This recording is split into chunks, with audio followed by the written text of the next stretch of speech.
At Thanksgiving dinner, my own son pointed at the door and screamed at me to get out. We were sitting at a lavish table surrounded by his wife's wealthy family, and not a single person defended me. They looked at my calloused hands and my faded flannel shirt with pure disgust, thinking I was just a washed-up old man who did not belong in their high society world. He thought it was his moment of absolute triumph. I simply smiled, wiped my mouth with a linen napkin, and said exactly 4 words. My son dropped his crystal wine glass and his face turned the color of ash. Before I tell you how I legally and ruthlessly dismantled his entire life, let me know where you are watching from in the comments below. Hit like and subscribe if you believe that respect should never be compromised for the sake of family. I am Solomon, 71 years old, and I built a biochemical waste and logistics empire from the muddy streets of the south side of Chicago. I did not inherit a trust fund, and I did not go to an Ivy League school. I built my net worth to over $100 million by hauling what other people threw away and patenting chemical processes that clean industrial spills. But you would never know it by looking at me. I still drive a 10-year-old truck, I still wear heavy work boots, and I still prefer a quiet, invisible life. My son Julian, on the other hand, is 38 years old and lives entirely for the illusion of wealth. He runs a flashy tech startup that produces nothing but empty promises, and he married Chloe, a woman who comes from a long line of old corporate money. The Thanksgiving dinner was hosted at the sprawling estate of Chloe's parents, Richard and Patricia. The dining room looked like a museum with gold-plated silverware and massive crystal chandeliers. I sat at the far end of the long table, feeling the cold, heavy stares of my in-laws. Patricia kept glancing at my worn-out boots as if I had just tracked toxic mud onto her precious Persian rug. Richard, a ruthless investment banker, swirled his $2,000 wine and spoke over me, entirely acting as if I was not even in the room. Julian sat next to his wife, wearing a tailored Italian suit that I knew he could not afford. He was sweating his leg, bouncing nervously under the table. The tension had been building all evening. Before Julian snapped, the dinner had been a masterclass in high society hostility. Patricia had asked me with a sickeningly sweet voice if my little garbage business was surviving the current economic downturn. I had simply nodded, taking a bite of turkey, and said, "We keep the city clean, Patricia." Chloe had chimed in right after mentioning how Julian was securing a massive round of funding for his tech company. She looked right at me and said that intellectual property was the only real wealth these days, unlike manual labor. They were trying to make me feel incredibly small. They thought I was a fragile blue-collar worker who barely scraped by.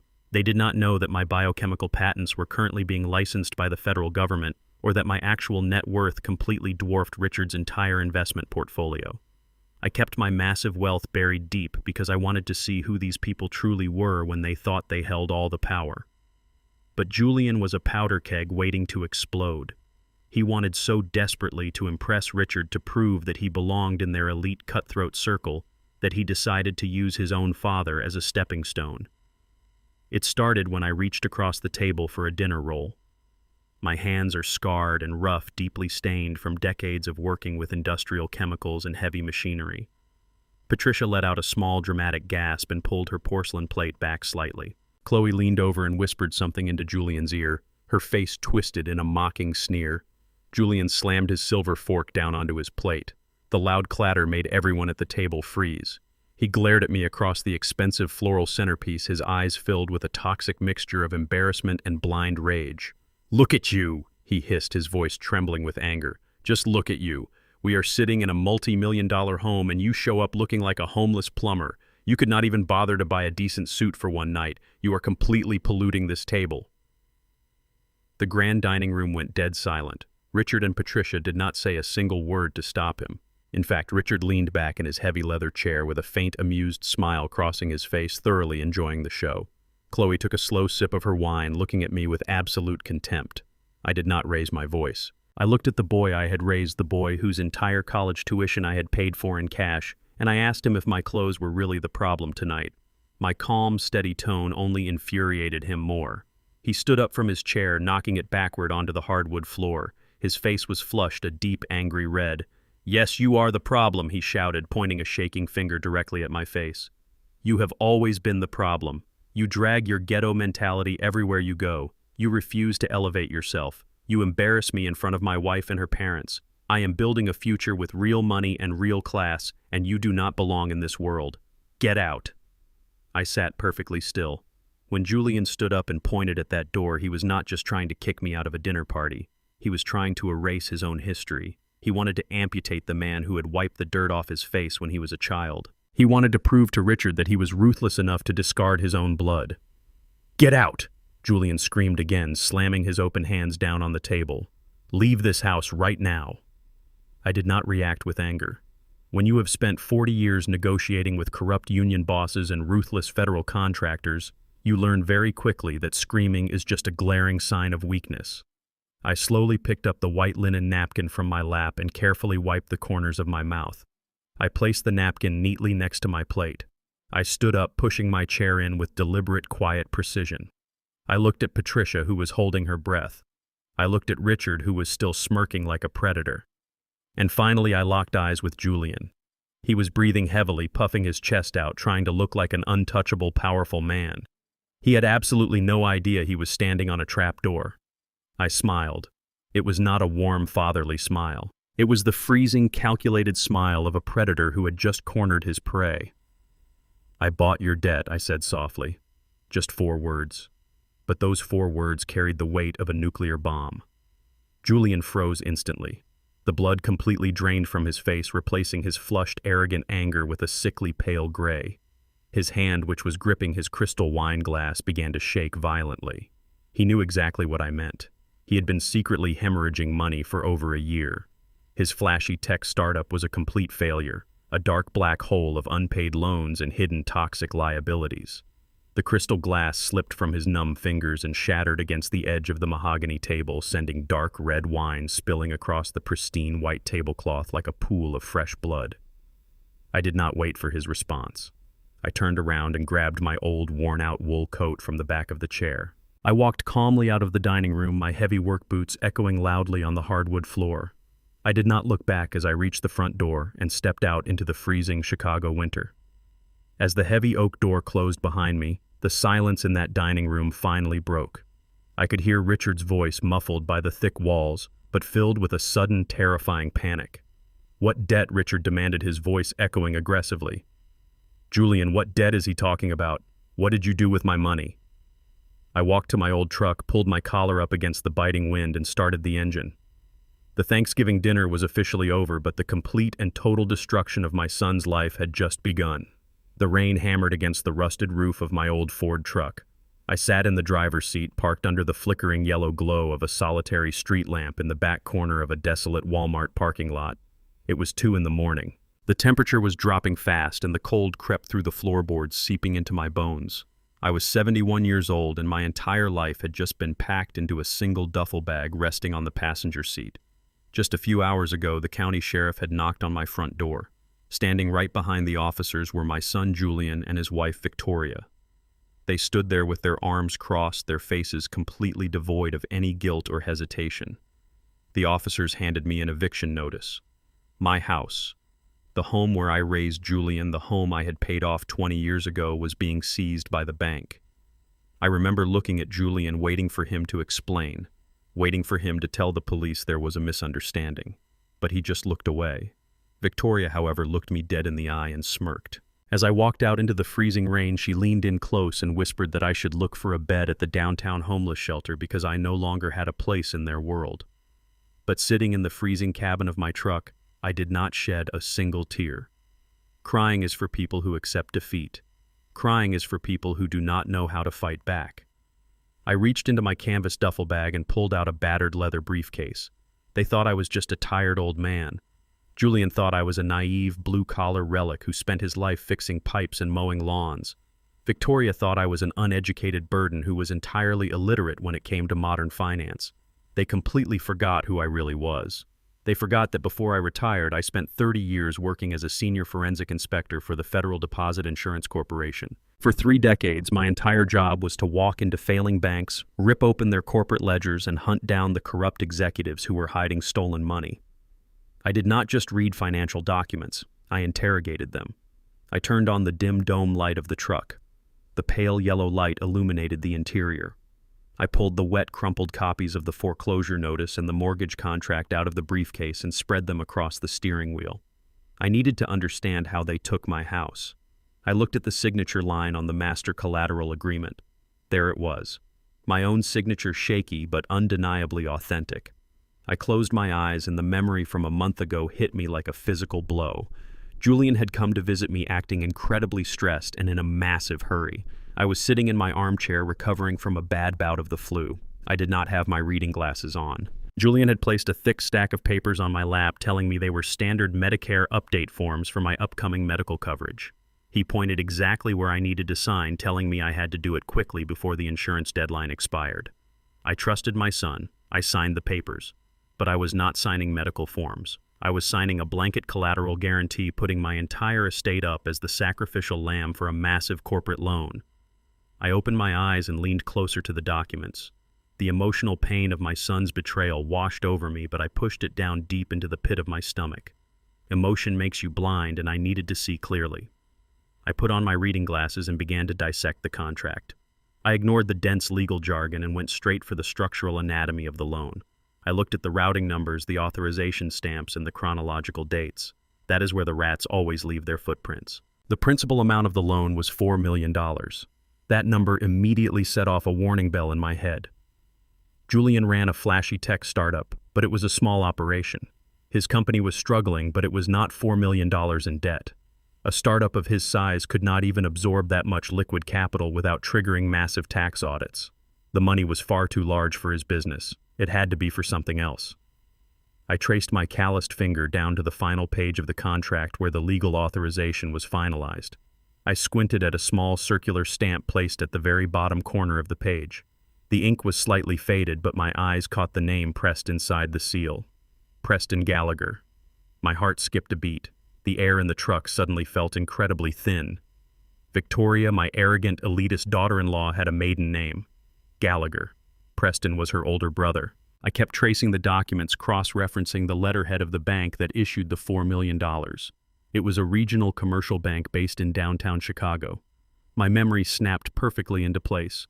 Preston Gallagher was the vice president of commercial lending at that exact same bank. I sat back against the cold vinyl seat and let out a low, dark breath. The puzzle pieces violently slammed together, forming a picture of absolute corruption. A bank vice president had personally notarized and approved a massive commercial loan for his own brother-in-law using a blind, elderly father as the collateral guarantor. That was not just a conflict of interest. That was a massive, blatant violation of federal banking regulations. It was a felony that carried a mandatory prison sentence. But why would Preston risk his lucrative career and his freedom to authorize a highly illegal loan for Julian? My mind raced back to Victoria. I thought about her background. She was a woman who demanded luxury. She lived for country clubs, designer clothes, and social dominance. Until 6 months ago, she had worked as the chief financial officer for a very wealthy private healthcare network. Then out of nowhere, she abruptly resigned, claiming she wanted to take time off to support Julian's startup. It made no sense at the time. She was obsessed with her corporate status. Then the truth hit me with the force of a freight train. The $4 million was never for Julian's business. Victoria had been embezzling funds from the healthcare network to fund her lavish lifestyle. The walls must have been closing in on her. She knew an external audit was coming, and she was completely desperate. She needed a massive injection of clean, untraceable cash to silently replace the stolen money before the board of directors noticed it was missing. Julian did not trick me into signing away my house to build his empire. He threw his own father to the wolves to keep his wealthy white wife out of a federal penitentiary. They used my clean, debt-free estate to secure the loan, and Preston used his executive power to bypass the bank's risk assessment algorithms and push the dirty money through the system. They thought they had committed the perfect crime. They thought I would just wander into a homeless shelter and slowly die of a broken heart, entirely ignorant of what they had done. They were so blinded by their own arrogance that they left a blazing paper trail of federal crimes right in front of a man who spent his entire life putting corrupt bankers behind bars. A cold, ruthless energy flooded my veins. The betrayal no longer hurt. It just fueled the fire. If the federal authorities saw this connection, Julian, Victoria, and Preston would all face decades in a maximum security prison for wire fraud, bank fraud, and elder abuse. But a blurred copy of a foreclosure notice was not enough to trigger an FBI raid. I knew exactly how the federal system worked. Prosecutors do not move without bulletproof evidence. I needed the original loan origination documents. I needed the internal bank routing numbers and the digital signature logs that Preston manipulated inside the bank server. I needed the hard evidence of where that $4 million was actually wired. I looked out the rain-streaked windshield of my truck. The scared, broken old man who was kicked out of his home an hour ago was completely dead. The federal inspector was back on the clock. I folded the documents and placed them carefully back into my leather briefcase. I reached down and turned the key in the ignition. The old Ford engine roared to life, rumbling steadily in the cold night. I put the truck in gear and pulled out of the empty parking lot. I was not going to a shelter. I was going to hunt. And I was going to tear their pristine, perfect world completely to the ground. The sun came up over the Walmart parking lot, casting a gray, miserable light through the rain-streaked windows of my old Ford truck. My bones ached from sleeping on the cold vinyl seat, but my mind was completely wide awake. I was staring at the dashboard clock when my cell phone finally buzzed. I looked at the screen. It was Julian. I let it ring 4 times before I answered. I needed to sound exhausted. I needed to sound completely broken. I cleared my throat, letting a raspy, weak sound escape my lips, and answered the call. Julian did not ask how I was. He did not ask if I had frozen to death in the storm. He went straight into his performance. "Dad," he said, his voice dripping with fake, heavily rehearsed sympathy. "I am so sorry about last night. Victoria was out of line, but you have to understand the pressure we are under. The bank moved too fast. I tried to stop them, but my hands were tied. I sat in the freezing truck, gripping the steering wheel. The audacity was almost impressive. He was trying to play the victim of his own crime. I kept my voice shaky, playing the part of the confused old man. I asked him where I was supposed to go. I told him I had nothing left." Julian sighed deeply, acting like a savior descending from the heavens. "Listen to me, Dad. I found a place for you.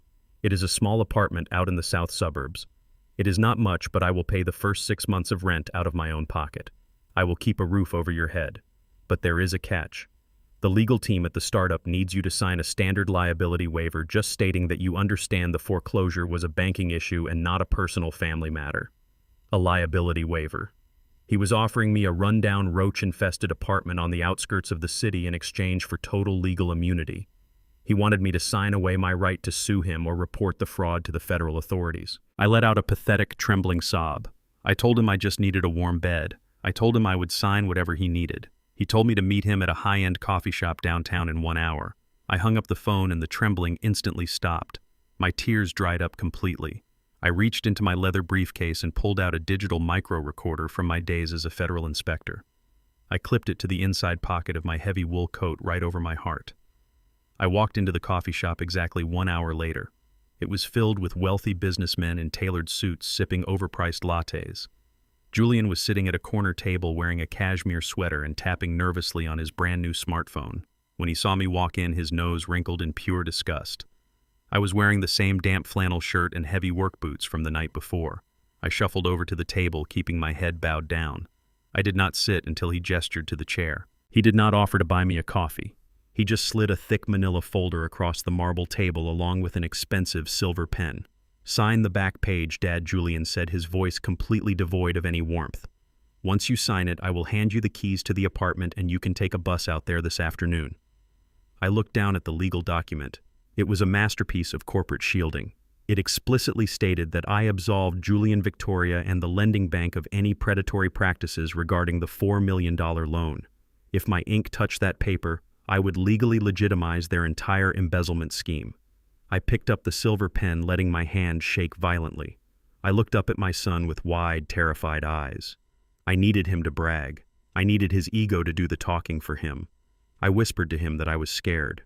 I asked him what would happen if the federal regulators looked into the loan. I told him I used to work for the government and that moving $4 million against a residential property was going to trigger a massive audit. I begged him to tell me we were not going to federal prison. Julian let out a short, arrogant laugh. He leaned across the table, looking at me with pure, condescending pity. "You have been retired for a decade, old man," he sneered.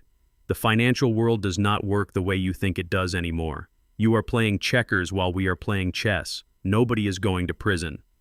I leaned in closer, pretending to be completely desperate for reassurance. I asked him how he could be so sure.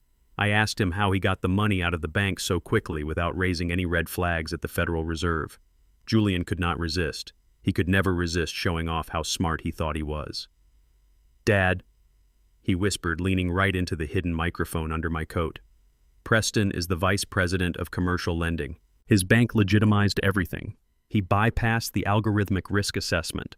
He manually authorized the funds and pushed the collateral through the system under a corporate exemption shell. We washed the money clean before the sun came up.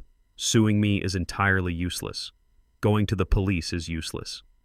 Preston controls the internal audit committee. The money is gone. The paper trail is buried, and you are just an old man with a bad memory who signed a contract he did not read. Sign the waiver and take the apartment because this is the only lifeline you are ever going to get. I looked at the smug, arrogant face of my only son.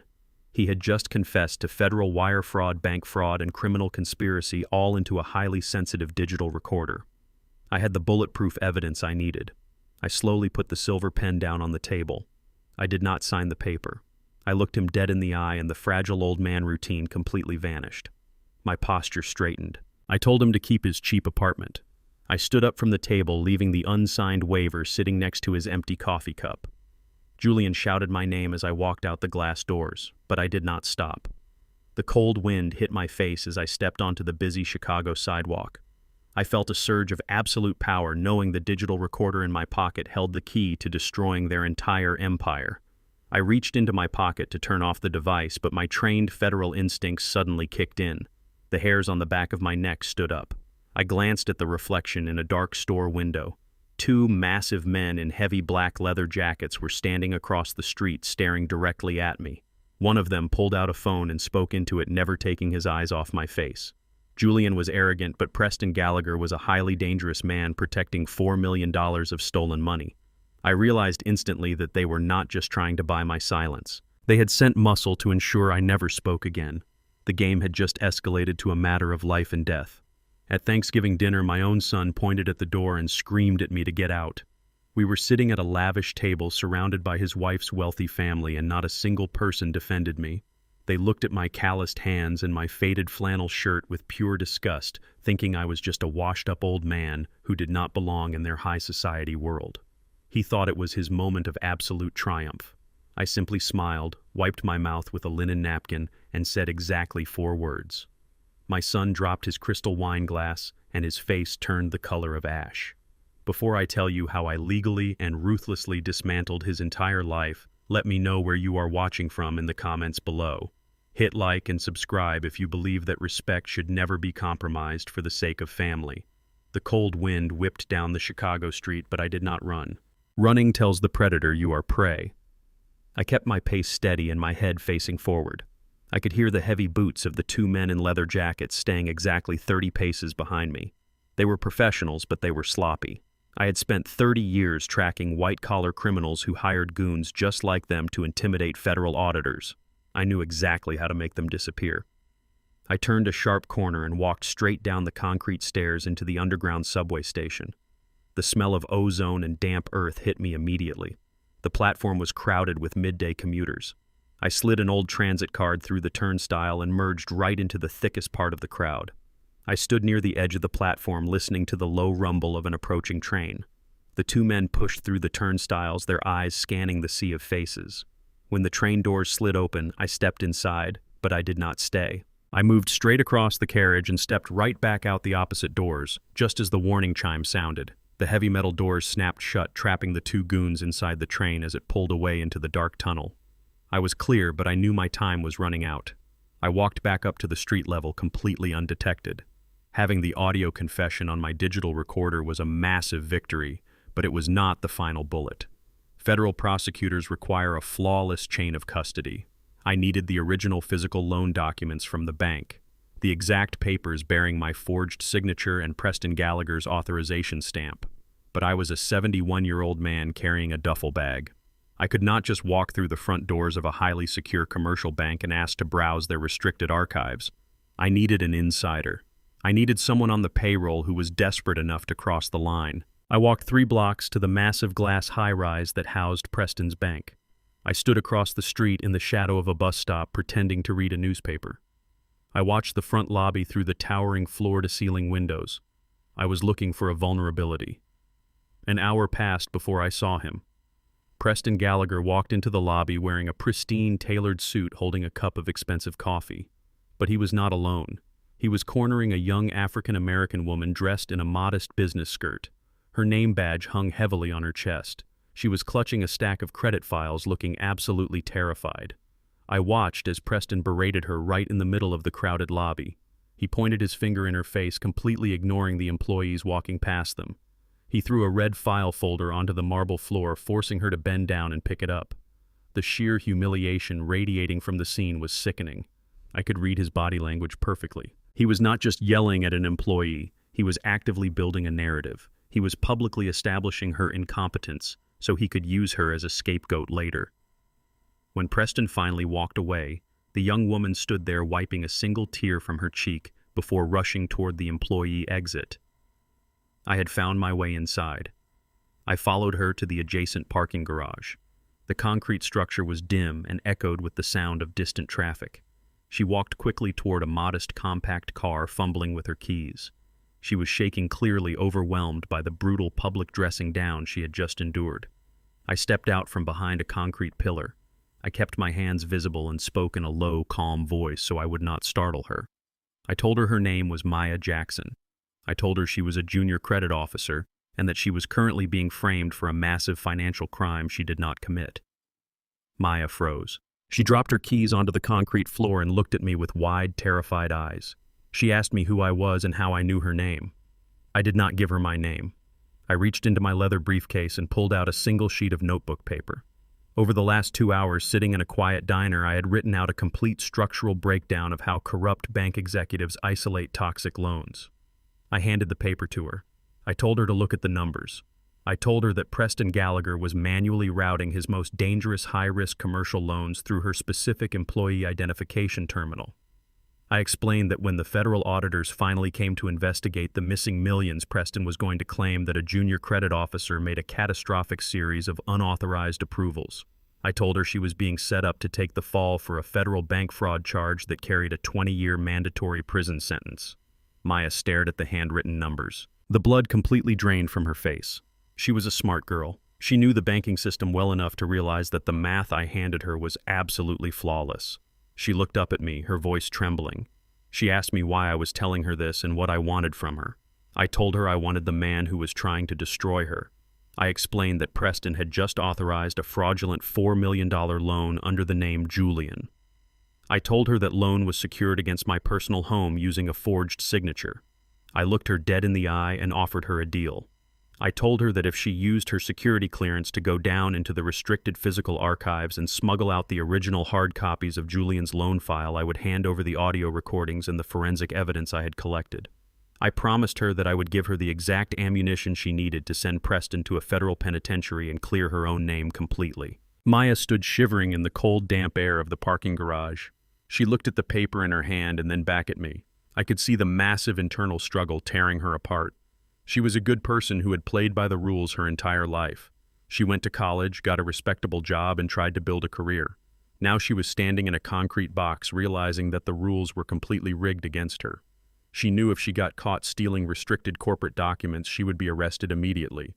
But she also knew that if she did nothing, Preston was going to feed her to the federal wolves anyway. She opened her mouth to speak, but before she could say a single word, a loud, sharp buzzing sound echoed through the quiet garage. It was coming from her uniform pocket. She pulled out her company-issued pager and looked at the small digital screen. I watched her eyes widen in sheer, absolute panic. Her hand began to shake so violently she almost dropped the device. I stepped closer and asked her what the message said. Maya swallowed hard, her voice barely a whisper. She told me the message was directly from Preston. He was ordering her to stay late after the bank closed tonight. He instructed her to go down to the basement archives and permanently shred all the original hard copies of the $4 million loan file connected to Julian. He told her it was a routine document purge and that she had to finish the job before midnight. The trap was closing. Preston knew I was out on the streets. He knew I had the audio recording from the coffee shop. He was panicking. He was trying to erase the physical paper trail before I could get to the authorities, and he was using Maya to do his dirty work. If she shredded those documents, the only concrete proof of the forgery would be turned into confetti, and she would become an active accessory to the destruction of federal evidence. I looked at Maya. She was no longer just a frightened employee. She was a woman staring right down the barrel of a loaded gun. I told her we were completely out of time. I told her if those documents were destroyed tonight, Julian and Preston would walk away with my home and she would go to prison for the rest of her life. I asked her if she was ready to fight back. She looked at the pager, then looked at me and gave a single determined nod. The clock was officially ticking. We had less than 10 hours to pull off a flawless heist inside a highly secure commercial bank. The city of Chicago never truly sleeps, but the financial district becomes an absolute ghost town after midnight. I stood in the freezing alley behind the towering glass structure of Preston's commercial bank, blending perfectly into the deep shadows of a commercial dumpster. I pulled the collar of my heavy wool coat up against the biting wind and pressed a cheap disposable walkie-talkie to my ear. Maya was already inside the building. She had used her employee key card to bypass the lobby security right before the midnight shift change, exactly as we had planned. We had timed this operation down to the precise second. I pressed the transmission button and asked her for a status update.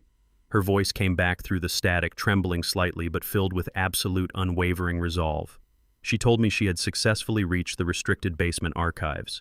She was standing right in front of the master server terminal where the digital backups of all high-risk commercial loans were kept securely locked away from regular employees.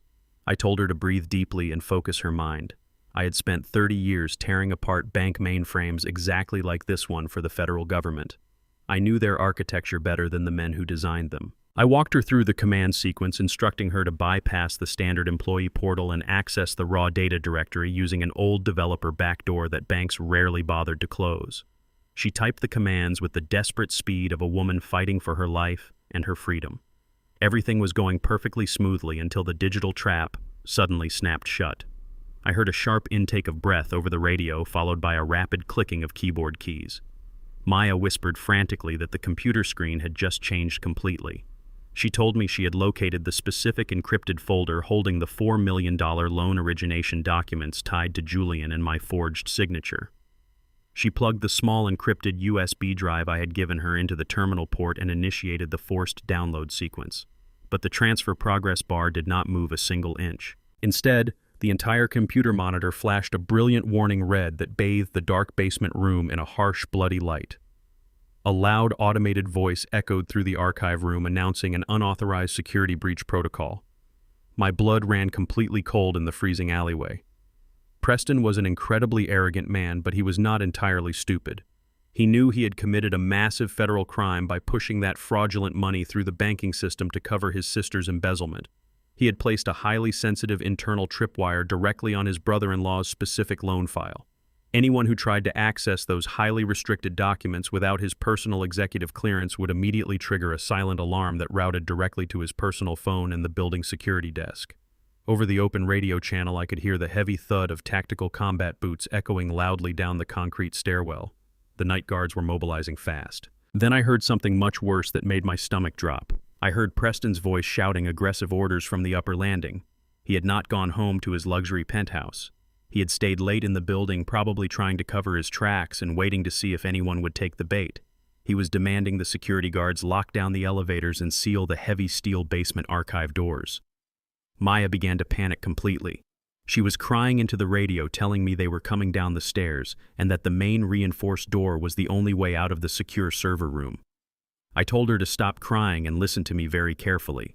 I had studied the architectural blueprints of this commercial bank for 3 hours at a local diner. I knew there was a secondary exit that an arrogant executive like Preston would completely overlook. I told her to look up at the ceiling in the far back right corner of the room. There was a large industrial ventilation shaft designed to cool the massive heat generated by the server racks. I ordered her to pull a rolling desk chair to the corner, kick out the aluminum grate, and climb inside the duct before the armed guards breached the door. I listened to the chaotic sounds of a heist falling apart coming through the open microphone.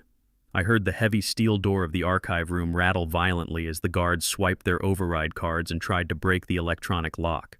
I heard Maya grunting with physical effort as she pulled her body weight up into the dusty metallic confines of the ventilation system. Just as she kicked the heavy metal grate back into place, the archive door burst wide open with a massive crash. I could hear Preston screaming furiously into the room, demanding to know who was at the terminal and where the intruder had gone. He was cursing and ordering the guards to search every single inch of the basement. But Maya was already crawling through the dark, narrow metal tunnel, moving inch by inch over their heads.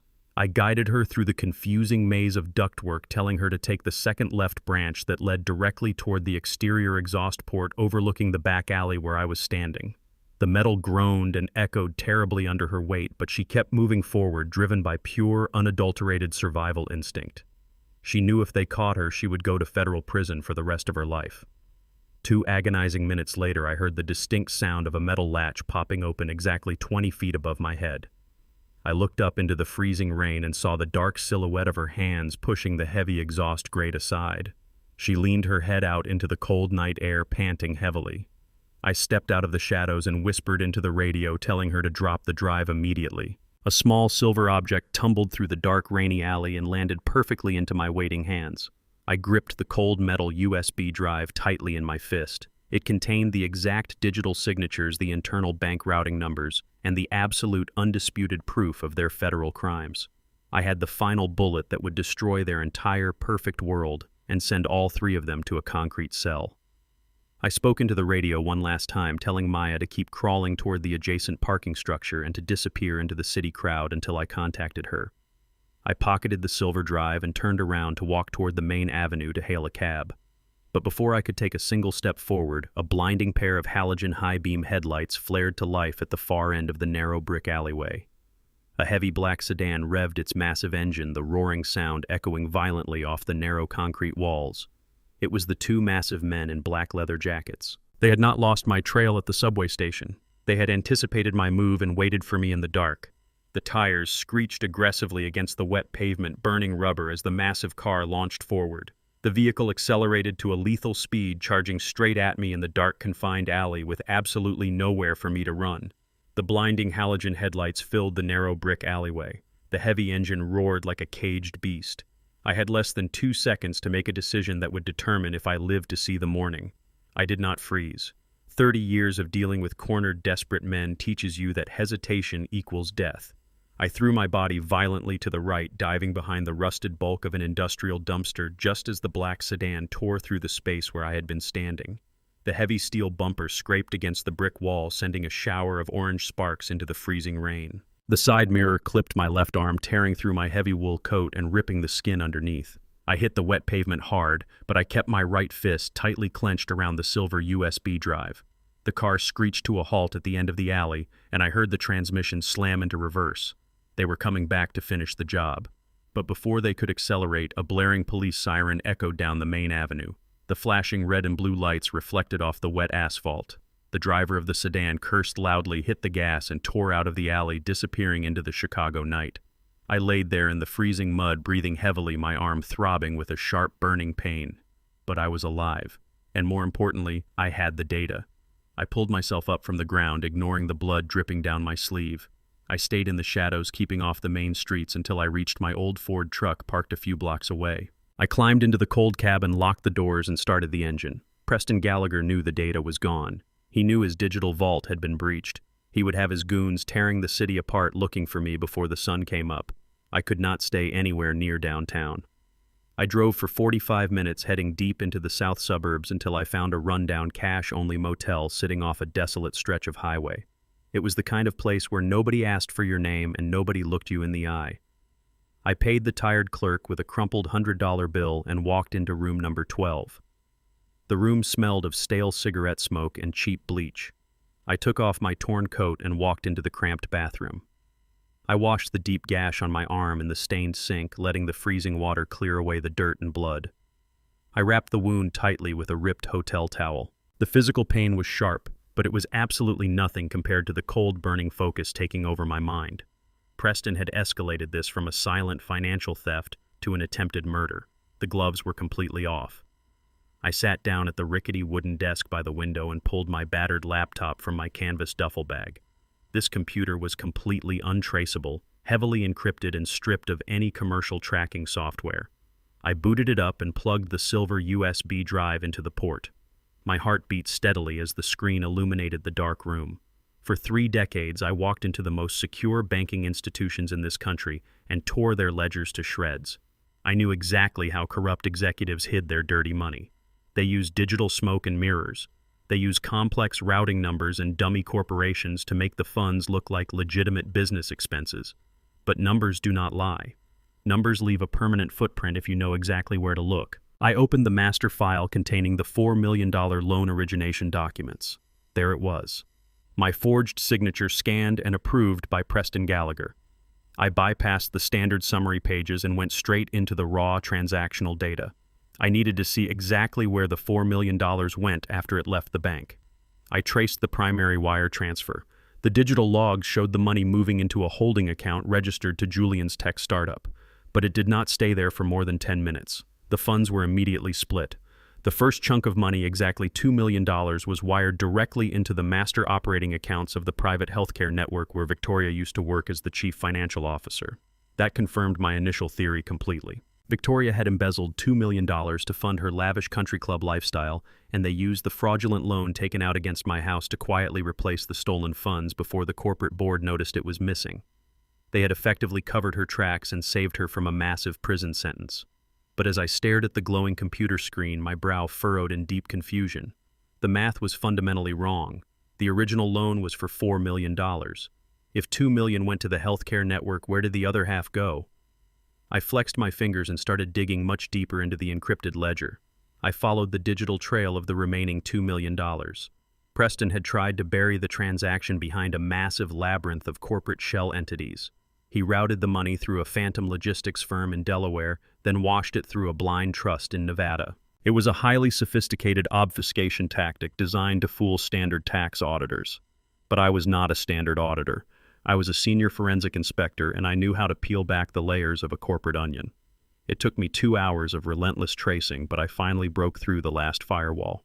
I found the final destination of the remaining $2 million. The money had crossed international borders. It was wired directly into a private, highly secure offshore bank account located in the Cayman Islands. I ran a cross-reference check on the anonymous offshore routing number using an old federal database access code I had memorized years ago. The account holder name flashed across my screen and the breath caught completely in my throat. The offshore account belonged to Preston Gallagher. The sheer magnitude of the corruption hit me like a physical shockwave. This was not just a case of a wealthy bank executive breaking the rules to save his sister from an embezzlement charge. Preston Gallagher had used his own sister's desperate criminal crisis as an opportunity to steal $2 million for himself.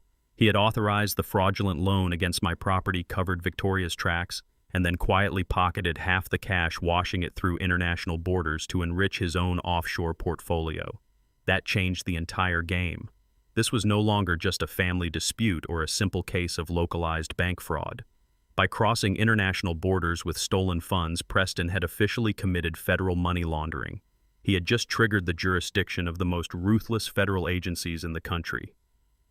A cold, dark smile spread across my face in the dim motel room. Julian and Victoria thought they had outsmarted a naive old man. Preston thought he had committed the perfect, untraceable crime. They had absolutely no idea that I was holding the exact financial coordinates to send all 3 of them to a federal penitentiary for the next 30 years. I closed the laptop. The hunt had officially escalated, and I was holding all the ammunition. I stare at the cracked screen of my burner laptop inside the dingy motel room. The cheap fluorescent light hummed above my head, but my focus was entirely locked on the digital file Maya had just forwarded to me. She had intercepted an electronic invitation from Julian's corporate email server. The invitation was sleek minimalist and dripping with the kind of pretentious elite arrogance that only Victoria could design. They were throwing a massive, lavish celebration party tomorrow evening. But it was not at a high-end downtown restaurant or an exclusive country club. It was at my house. The exact same house I had paid off with 30 years of sweat, blood, and exhaustive labor. The invitation boldly called it a farewell to the past networking event. They were not just foreclosing on my property to cover their fraudulent tracks. They had finalized a backdoor deal with a massive commercial real estate conglomerate to completely bulldoze my home next week. They were planning to sell the raw prime land for a massive commercial development project. They were actually going to throw a party, hire an expensive catering team, drink imported champagne, and celebrate the literal demolition of my entire life. The sheer, unadulterated disrespect burned in my chest like a physical fire. They thought the old man was currently sleeping on a cold park bench, completely broken and defeated by their superior intellect. They thought they had buried me under a mountain of legal paperwork and corporate manipulation. They did not know I was sitting in the dark, meticulously sharpening the blade of their execution. I picked up my secure burner phone. I did not call the local Chicago Police Department. Local cops do not understand the complex digital plumbing of international money laundering, and Preston Gallagher had enough local political influence to bury any standard police investigation before it even started. I needed the heavy artillery. I needed the ghosts of my past. I dialed a direct encrypted telephone number to Washington, D.C. The phone rang exactly twice before a deep, gravelly voice answered the line. It was Director Robert Stanton, the current head of the Regional Enforcement Division for the Federal Deposit Insurance Corporation. Robert and I had spent the late 90s kicking down the mahogany doors of corrupt savings and loans executives across the entire Midwest. He was a man who lived and breathed federal financial regulations, and he owed his current high-ranking career to the forensic frameworks I had built. I did not waste his time with pleasantries or personal updates. I told Robert I had a massive verified Level 5 bank fraud actively bleeding out of a highly respected regional commercial bank in downtown Chicago. I outlined the anatomy of the crime with absolute surgical precision. I told him a vice president of commercial lending named Preston Gallagher had manually bypassed the bank's algorithmic risk assessments. He pushed a fraudulent $4 million commercial loan through the system using a forged residential collateral deed containing my signature. I explained how the funds were immediately split to cover an active corporate embezzlement crisis. Then I dropped the heaviest bomb.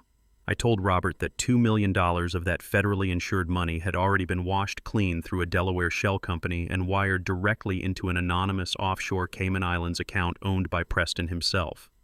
Robert went completely dead silent on the other end of the line. When you mention Cayman Island wire transfers and executive-level forgery to an FDIC director, you are ringing the ultimate federal alarm bell. Robert asked me if my forensic math was absolutely bulletproof. He asked if I had the physical digital footprints to back up these massive allegations. I told him I had the raw data, the digital signature logs, and the exact international routing numbers sitting on a highly encrypted flash drive right in my hand. I told him Preston Gallagher was treating the American federal banking system like his own personal piggy bank to save his arrogant sister from a 20-year embezzlement sentence. Robert let out a long, heavy sigh that sounded like a coming storm. He told me the evidence I had just described was more than enough to completely destroy Preston Gallagher. He promised me he would personally authorize a massive federal surprise audit at the bank first thing Monday morning. He said a highly trained team of 30 federal examiners would walk through those glass doors, lock down the master servers, freeze every single terminal, and have Preston in federal handcuffs before his morning coffee even got cold. The bank would be gutted, and the corrupt executives would be dragged out into the daylight. But then Robert gave me the hard, brutal truth of the federal justice system. He told me that while the bank data was more than enough to crucify Preston, it was not enough to instantly freeze the personal assets of Julian and Victoria. They had cleverly layered their involvement behind multiple corporate veils and plausible deniability. Julian could easily claim he just signed a standard business loan organized by his bank, and Victoria could claim she had absolutely no knowledge of her brother's offshore activities. They would play the victims. Robert told me that if I wanted the Department of Justice to freeze their personal accounts and arrest them alongside Preston, I needed undeniable physical proof that Julian and Victoria were actively and knowingly participating in the money laundering process on American soil. I needed to catch them holding the dirty money or executing a corrupt financial transaction in real time. Without that smoking gun, they would use their stolen millions to hire a team of elite defense lawyers and drag the federal case out for a decade while continuing to live their lavish lifestyle. I thanked Robert and hung up the phone. I looked back at the digital invitation glowing brightly on my laptop screen. My mind raced, connecting the final desperate dots of their plan. Why were they rushing to demolish the house next week? Why host a massive networking party right now in the middle of a major financial crisis? The answer was incredibly simple and entirely corrupt. The real estate conglomerate was not just buying the land through standard channels. Julian and Victoria were completely locked out of the digital banking system because of Preston's offshore moves. They needed clean, untraceable cash to finalize their exit strategy. The conglomerate was funneling the final illicit kickback payment to Julian through a physical bearer bond exchange. They were going to execute the final stage of the money laundering operation tomorrow night, right in the middle of their arrogant celebration. They were going to use the loud music, the expensive catering, and the crowded rooms to mask a high-level criminal transaction inside the very house they stole from me. I closed the laptop and grabbed my heavy wool coat. I did not have a federal badge anymore, but I had something much more dangerous. I had a lifetime of forensic knowledge, and I had absolutely nothing left to lose. They wanted to throw a massive party to celebrate my destruction, so I was going to attend. I was going to walk right back into the lion's den tomorrow night, and I was going to catch them with their hands covered in dirty money. They thought they had successfully erased me from their perfect world, but they were about to learn that the ghosts of the past never stay buried. I was going to burn their entire pristine empire to ashes, and I was going to make sure they watched it happen. I stood by the window of my cheap motel room looking out through the dirty glass at the parking lot below. The morning sky was gray and heavy with freezing rain, but the weather was not what held my attention. My old Ford truck, the vehicle I had driven for over a decade, the truck that helped me build my entire biochemical logistics empire from the ground up, was completely destroyed. Every single window was shattered into 1,000 jagged pieces of glass. The heavy-duty tires were slashed into useless ribbons of rubber, and the solid steel hood was caved in by what looked like a dozen brutal blows from a heavy sledgehammer. Preston Gallagher had sent his men in the middle of the night. They had tracked my movements and found my location, but they did not come up to my room to finish the job. They wanted to send a very specific message. They wanted to show me that they could reach out and crush my physical life at any moment they chose. They thought seeing my beloved truck reduced to worthless scrap metal would finally break my spirit and send me running out of Chicago for good. But they made a massive, arrogant miscalculation. Destroying a piece of metal does not scare a man who has already faced the absolute worst betrayal from his own flesh and blood. It only confirms that the enemy is absolutely terrified of what is coming next. I turned away from the window and put on my heavy wool coat. The truck was gone, but my legs worked just fine and my mind was sharper than it had been in 30 years. I walked 2 miles down the freezing highway, keeping my head down against the biting wind until I reached a quiet roadside diner. Maya was already sitting in a back booth wearing a dark hooded jacket and nervously stirring a cup of black coffee. She looked completely exhausted with dark circles under her eyes, but her posture held a fierce, undeniable determination. She had risked her entire life pulling that digital data from the highly secure bank archive, and now she was fully committed to the war we were fighting. I sat down across from her and laid out the reality of our current situation. I told her the Federal Deposit Insurance Corporation was going to raid the bank with a massive team of 30 agents on Monday morning, but we needed to catch Julian and Victoria actively touching the dirty money tonight. Maya nodded and pulled a folded piece of paper from her jacket pocket. She had spent the entire night reviewing the internal wire transfer protocols she stole from Preston's restricted server. She explained that Preston had set up a delayed digital routing sequence. The final $2 million, the money Julian and Victoria desperately needed to completely walk away clean, was currently sitting in a temporary holding account. Preston had to manually release those funds to an anonymous offshore Cayman Islands shell company, and he needed Julian's physical digital signature token to authorize the final jump. I told Maya they were going to execute that exact transfer tonight right in the middle of their lavish farewell party at my old house. We needed to be inside that house when the digital ink dried. Maya said she could monitor the bank's remote server access from a laptop, but we needed a way to force them into making a panicked mistake. I opened my secure burner laptop right there in the diner booth. Maya had pulled up Victoria's public social media accounts. The sheer elite arrogance radiating from the glowing screen was absolutely nauseating. Victoria had just posted a high-definition video of herself standing in my front yard wearing a designer winter coat and holding a crystal flute of expensive champagne. In the video, she was smiling brightly and talking about her grand vision for the future. She proudly announced to her thousands of wealthy followers that she and Julian were hosting a massive networking gala tonight to celebrate the upcoming demolition of this historical property. She called my home a dilapidated relic of the past that needed to be aggressively bulldozed to make way for a state-of-the-art commercial wellness center. She was standing on the exact spot where I used to play catch with Julian when he was a little boy, and she was publicly bragging about tearing it all down to build a vanity project funded entirely by embezzled money and federal bank fraud. She had absolutely no respect for the blood and sweat that went into the concrete foundation of that house. She only saw dirt that she could turn into gold for her wealthy friends. I watched the video twice, feeling a cold, calculated rage settle deep into my bones. They were throwing a lavish party on my grave. I decided it was time to let the dead speak. I needed to push Julian into a state of total, absolute panic. A calm criminal is a careful criminal, but a terrified criminal makes catastrophic, unforced errors. I accessed a heavily encrypted anonymous email server and drafted a very short, very precise message directly to Julian's private corporate inbox. I did not use my name. I simply typed, "I know the $4 million commercial loan is entirely fake, and I know Victoria embezzled $2 million from the healthcare network. The federal authorities will be notified on Monday morning." I hit send and watched the tracking software confirm that the email had been opened almost instantly. The reaction was exactly what I had calculated.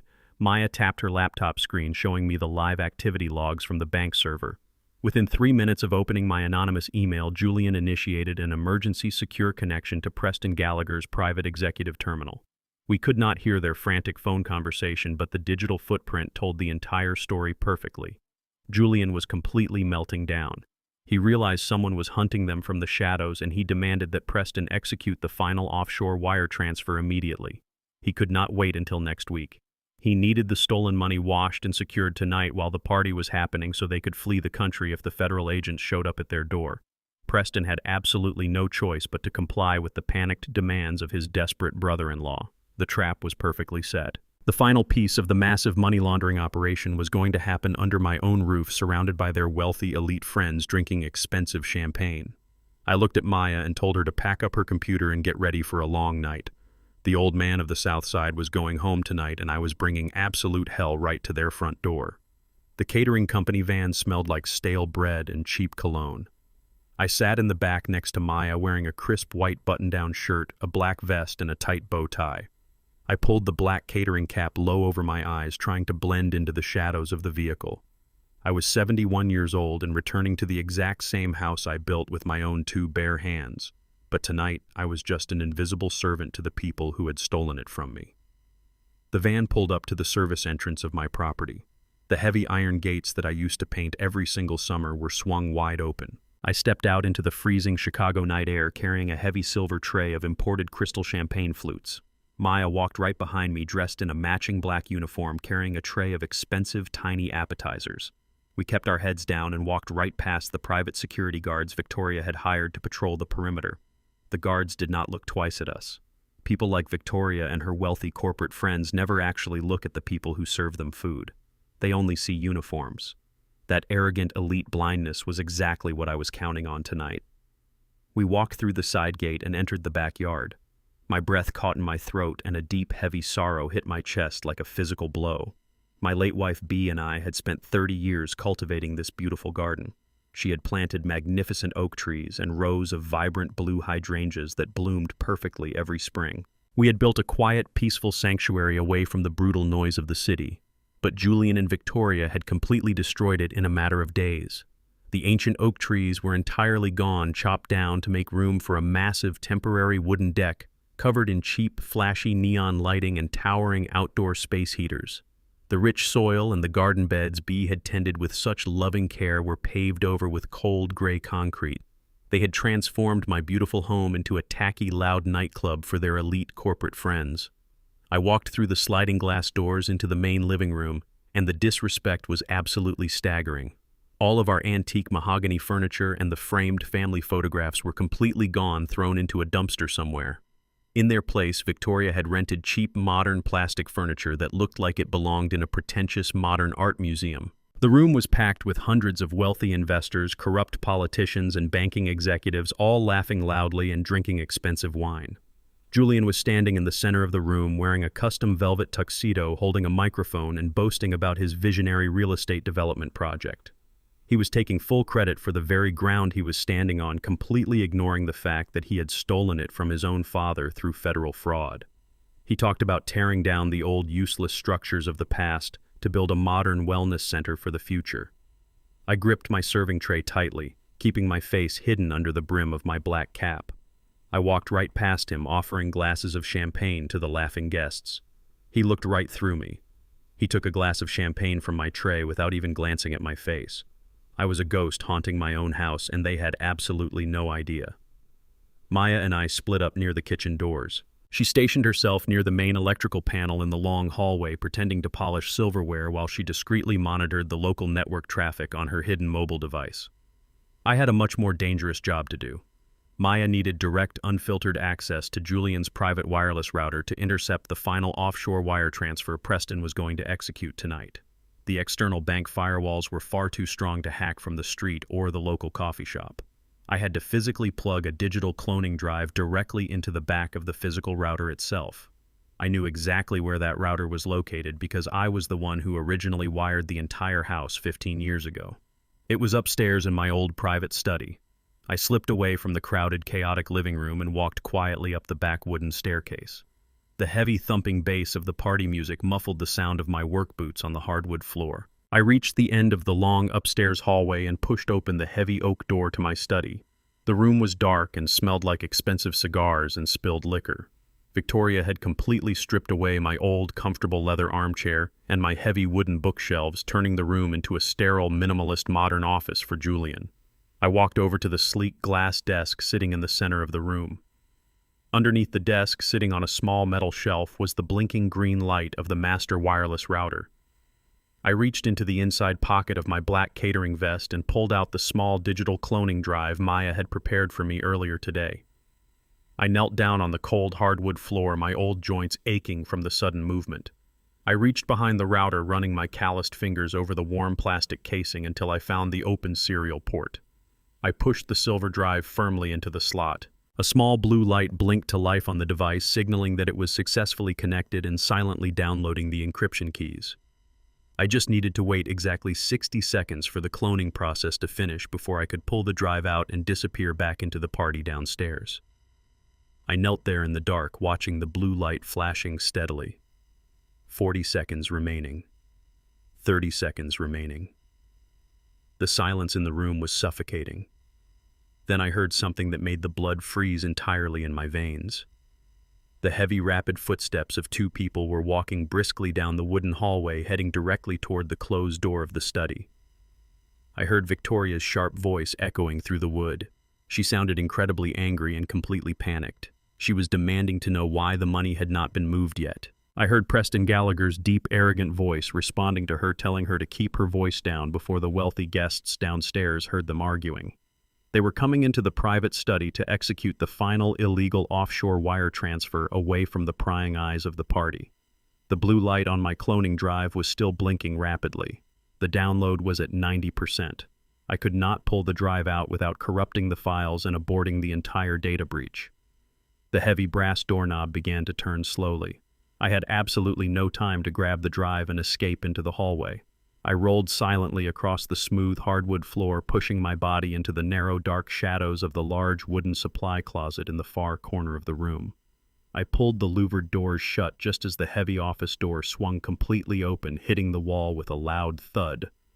I held my breath, standing perfectly still in the absolute pitch-black darkness of the narrow closet. I could smell the dust and the faint scent of my old winter coats that Victoria had not bothered to throw away yet. I peered through the thin wooden slats of the closet door, praying they would not turn on the main bright overhead lights. Preston walked straight over to the glass desk and opened his laptop while Victoria paced nervously back and forth across the room. I was trapped in the dark, less than 10 feet away from the men who stole my life, waiting for the perfect moment to strike them down. I pressed my back hard against the back wall of the narrow wooden supply closet. The darkness was absolute and completely suffocating. The air smelled of stale dust and the faint lingering scent of cedar from my old winter coats that Victoria had somehow forgotten to throw into the dumpster. My 71-year-old knees ached from crouching in the cramped space, but I forced my body to remain perfectly still. Through the thin wooden slats of the louvered door, I could see narrow horizontal slices of my old study. The heavy oak door to the hallway had just slammed shut completely, cutting off the loud, thumping bass of the lavish party downstairs. Victoria was pacing frantically across the hardwood floor, her expensive high heels clicking sharply with every single agonizing step. She was wearing a stunning designer gown covered in tiny, sparkling jewels, but her face was twisted in an ugly, terrifying mask of pure panic. Preston Gallagher stood right behind her, his custom-tailored suit looking incredibly tight across his broad shoulders. He walked straight over to the glass desk and dropped his heavy leather briefcase onto the smooth surface. He did not turn on the main overhead lights. He only switched on the small brass desk lamp, casting long, dark, ominous shadows across the walls of the room. I reached into the inner pocket of my catering vest, my calloused fingers moving slowly and silently. I pulled out my digital audio recorder and pressed the small red button. A tiny light blinked to life in the palm of my hand. I was standing less than 10 feet away from the two people who had destroyed my life, and I was finally about to capture their ultimate confession. Victoria stopped pacing and turned to face her brother. She was practically vibrating with intense anxiety. She demanded to know why he was taking so long to move the stolen money. She said Julian was downstairs entertaining the wealthy real estate developers right this very second, and they desperately needed the final confirmation that the $2 million was safely washed and sitting in their private offshore account before the night was over. She said the entire demolition deal depended entirely on having that clean, untraceable cash in hand. Preston let out a harsh, bitter laugh. He unbuttoned his suit jacket and glared at his sister with absolute pure venom. He told her she was a spoiled, arrogant fool who had absolutely no idea how close they were to losing everything they had ever built. He leaned over the glass desk and his voice dropped to a dangerous, aggressive whisper. He told her that he had received a highly confidential warning from an inside source at the Federal Reserve just 3 hours ago. The Federal Deposit Insurance Corporation was suddenly asking very specific, very dangerous questions about the commercial loan portfolio at his regional bank. He said federal auditors were sniffing around the exact same algorithmic bypass he used to push her fraudulent $4 million loan through the financial system. Victoria gasped loudly, her hands flying up to cover her mouth. She shook her head frantically, saying that was completely impossible. She said they had covered every single track and that the old man was homeless, broke, and entirely powerless. Preston slammed his fist down onto the glass desk so hard I thought the smooth surface would completely shatter into a million pieces.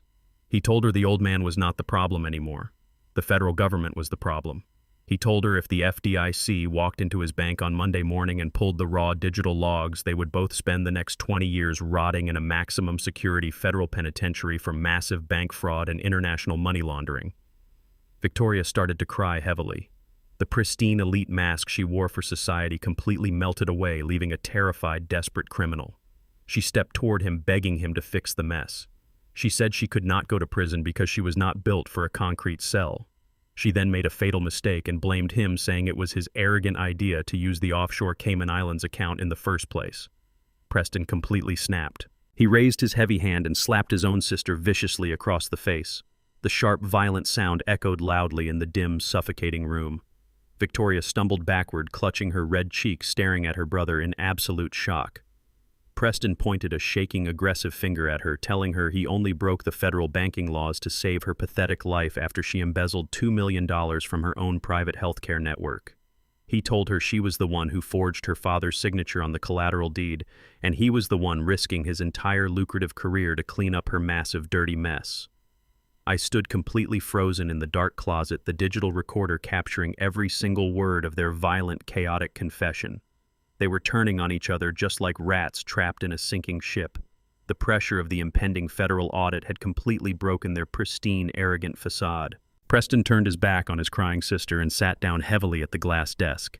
He flipped open his secure laptop and aggressively typed in his master password. He told Victoria to shut her mouth and stop crying right now. He said he was logging into the master offshore portal at this exact moment to execute the final wire transfer. He told her once the $2 million crossed the international digital border into the Cayman Islands, the money would be completely untraceable by American authorities, and they could finally burn the physical paper trail forever. I watched through the narrow wooden slats as his fingers flew rapidly across the illuminated keyboard. He was typing the complex authorization codes needed to release the stolen funds. Right beneath his feet, sitting on the small metal shelf under the desk, the blue light of my digital cloning drive was blinking, steadily connected directly to the router he was currently using. Every single keystroke, every hidden password, and every anonymous routing number he typed was being silently duplicated and sent straight to Maya's computer down in the catering van. The digital trap was working flawlessly. The final smoking gun was being handed directly to the federal government. Preston stared intensely at the glowing laptop screen. He muttered under his breath that the banking server was currently processing the international digital handshake. He told Victoria he just needed 30 more seconds for the massive transaction to fully clear the Federal Reserve hurdles. The room was dead silent except for the soft, quiet sound of Victoria's pathetic weeping and the heavy thumping of my own heart. Then a sudden, sharp, vibrating sound completely shattered the silence of the room. It was coming directly from inside my right pocket. It was the daily digital alarm on my burner phone reminding me to take my evening heart medication. I desperately jammed my hand into my pocket, trying to turn the device off, but in the dead quiet of the tense study, the rapid buzzing sounded like a blaring police siren. Preston froze instantly. His hands stopped moving completely over the keyboard. He slowly turned his head, looking directly toward the dark corner of the room where the wooden supply closet stood. He did not say a single word. His face went entirely blank with a terrifying, cold realization. He reached inside his tailored suit jacket and pulled out a heavy black handgun. He clicked the safety off with his thumb. The sharp metallic sound echoed terribly in the dark study. He stood up from the glass desk, keeping the weapon raised, and pointed straight ahead and began walking slowly and deliberately right toward the closet door. The vibrating phone in my pocket felt like a massive earthquake shaking my entire body. Preston Gallagher was walking slowly toward the louvered wooden doors of the supply closet, holding a heavy black handgun. I could see the cold steel barrel catching the faint light from the brass desk lamp, illuminating the lethal weapon in the dim room. My 71-year-old heart was hammering furiously against my ribs, but my mind went completely cold and entirely clear. I had spent my entire life working around heavy machinery and highly toxic industrial chemicals on the south side of Chicago. I knew exactly how to survive a dangerous high-pressure situation. I shifted my weight silently in the pitch-black darkness, planting my heavy work boots firmly on the smooth hardwood floor. If he opened that narrow wooden door, I was absolutely not going to beg for my life like a coward. I was going to lunge forward and fight for every single breath I had left. I watched his expensive Italian leather shoes taking slow, deliberate, aggressive steps across my old study. Victoria was standing by the glass desk, trembling uncontrollably, and asking him what he was doing with the weapon. Preston told her to shut her mouth and keep her terrified eyes on the hallway. He reached his left hand out toward the wood. I saw his manicured fingers wrap tightly around the old brass doorknob of the closet. The metal mechanism clicked loudly, echoing in the silent, suffocating room. He was going to pull the door open, and he was going to pull the trigger. I braced my broad shoulders, preparing to throw my entire body weight against the wooden frame. Right at that exact microscopic fraction of a second, a noise so incredibly loud and so violently shattering ripped through the entire second floor of the estate. It sounded like an absolute explosion of pure glass and screaming metal tearing the house apart. The deafening crash echoed violently down the long wooden hallway, completely overpowering the heavy thumping bass of the lavish party music downstairs. Maya had been standing outside the study, carefully monitoring the dangerous situation, and she knew I was trapped in a lethal corner. She had taken a heavy, solid silver serving tray and deliberately smashed it directly into a massive 10-tier crystal champagne tower that Victoria had stupidly placed at the top of the grand staircase as a display of extreme wealth. Hundreds of expensive crystal flutes shattered simultaneously, raining down the wide wooden steps in a chaotic, brilliant waterfall of broken glass and spilling vintage alcohol. The wealthy elite guests downstairs immediately started screaming in absolute shock and pure panic, thinking the house was collapsing. The sheer volume of the destruction was absolutely massive and entirely unexpected. Preston flinched violently, yanking his hand away from the brass closet doorknob as if it had suddenly burned his skin. He spun around, gripping his heavy handgun tightly, his eyes wide with sudden, overwhelming panic. Victoria let out a piercing, terrified shriek, clutching her expensive diamond necklace with both hands. She screamed hysterically that the police must be raiding the house right now. Preston shoved the dangerous handgun aggressively back into his tailored suit jacket and grabbed his sister roughly by the arm. He told her to calm down immediately and act like a normal host. He dragged her out of the private study, rushing frantically down the hallway to see what had just happened, and to desperately protect his arrogant public image in front of his wealthy real estate investors. The heavy oak door to the study swung shut behind them, leaving the room in total, absolute silence once again. I did not waste a single precious second. I burst out of the dark, cramped supply closet, gasping deeply for fresh, cool air. My old muscles ached terribly, and my adrenaline was absolutely surging through my veins like liquid fire. I rushed straight over to the sleek glass desk and dropped heavily to my knees on the hardwood floor. I looked desperately under the small metal shelf where the router was hidden. The digital cloning drive I had plugged into the back of Julian's wireless network was no longer blinking a warning blue. The tiny LED light was glowing a solid bright green, indicating absolute success.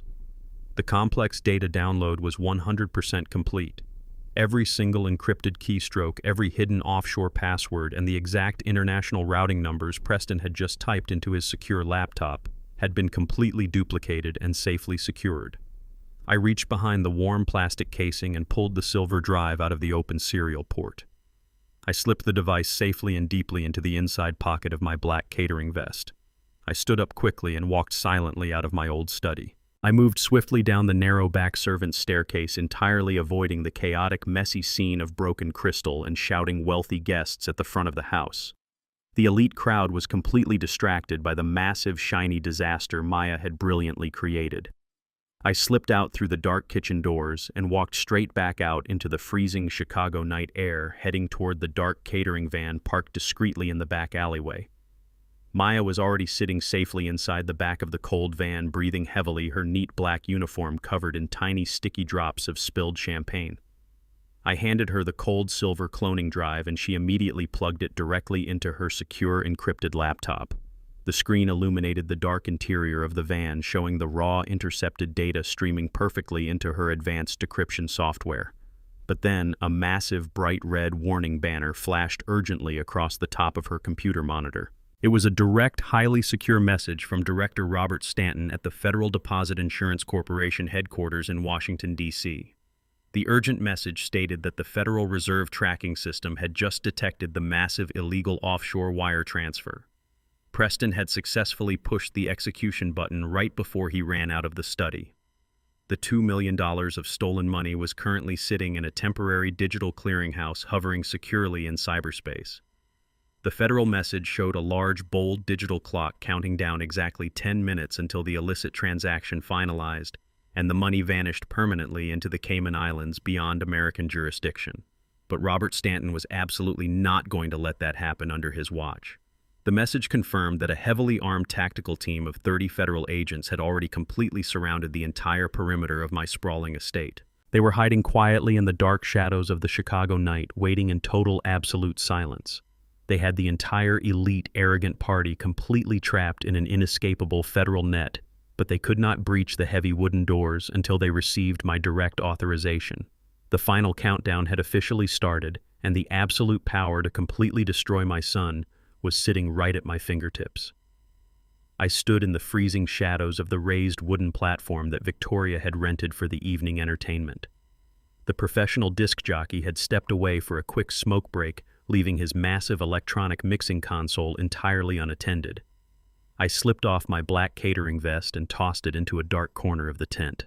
I was no longer an invisible servant pouring champagne for the arrogant people who robbed me. I was the architect of their absolute destruction.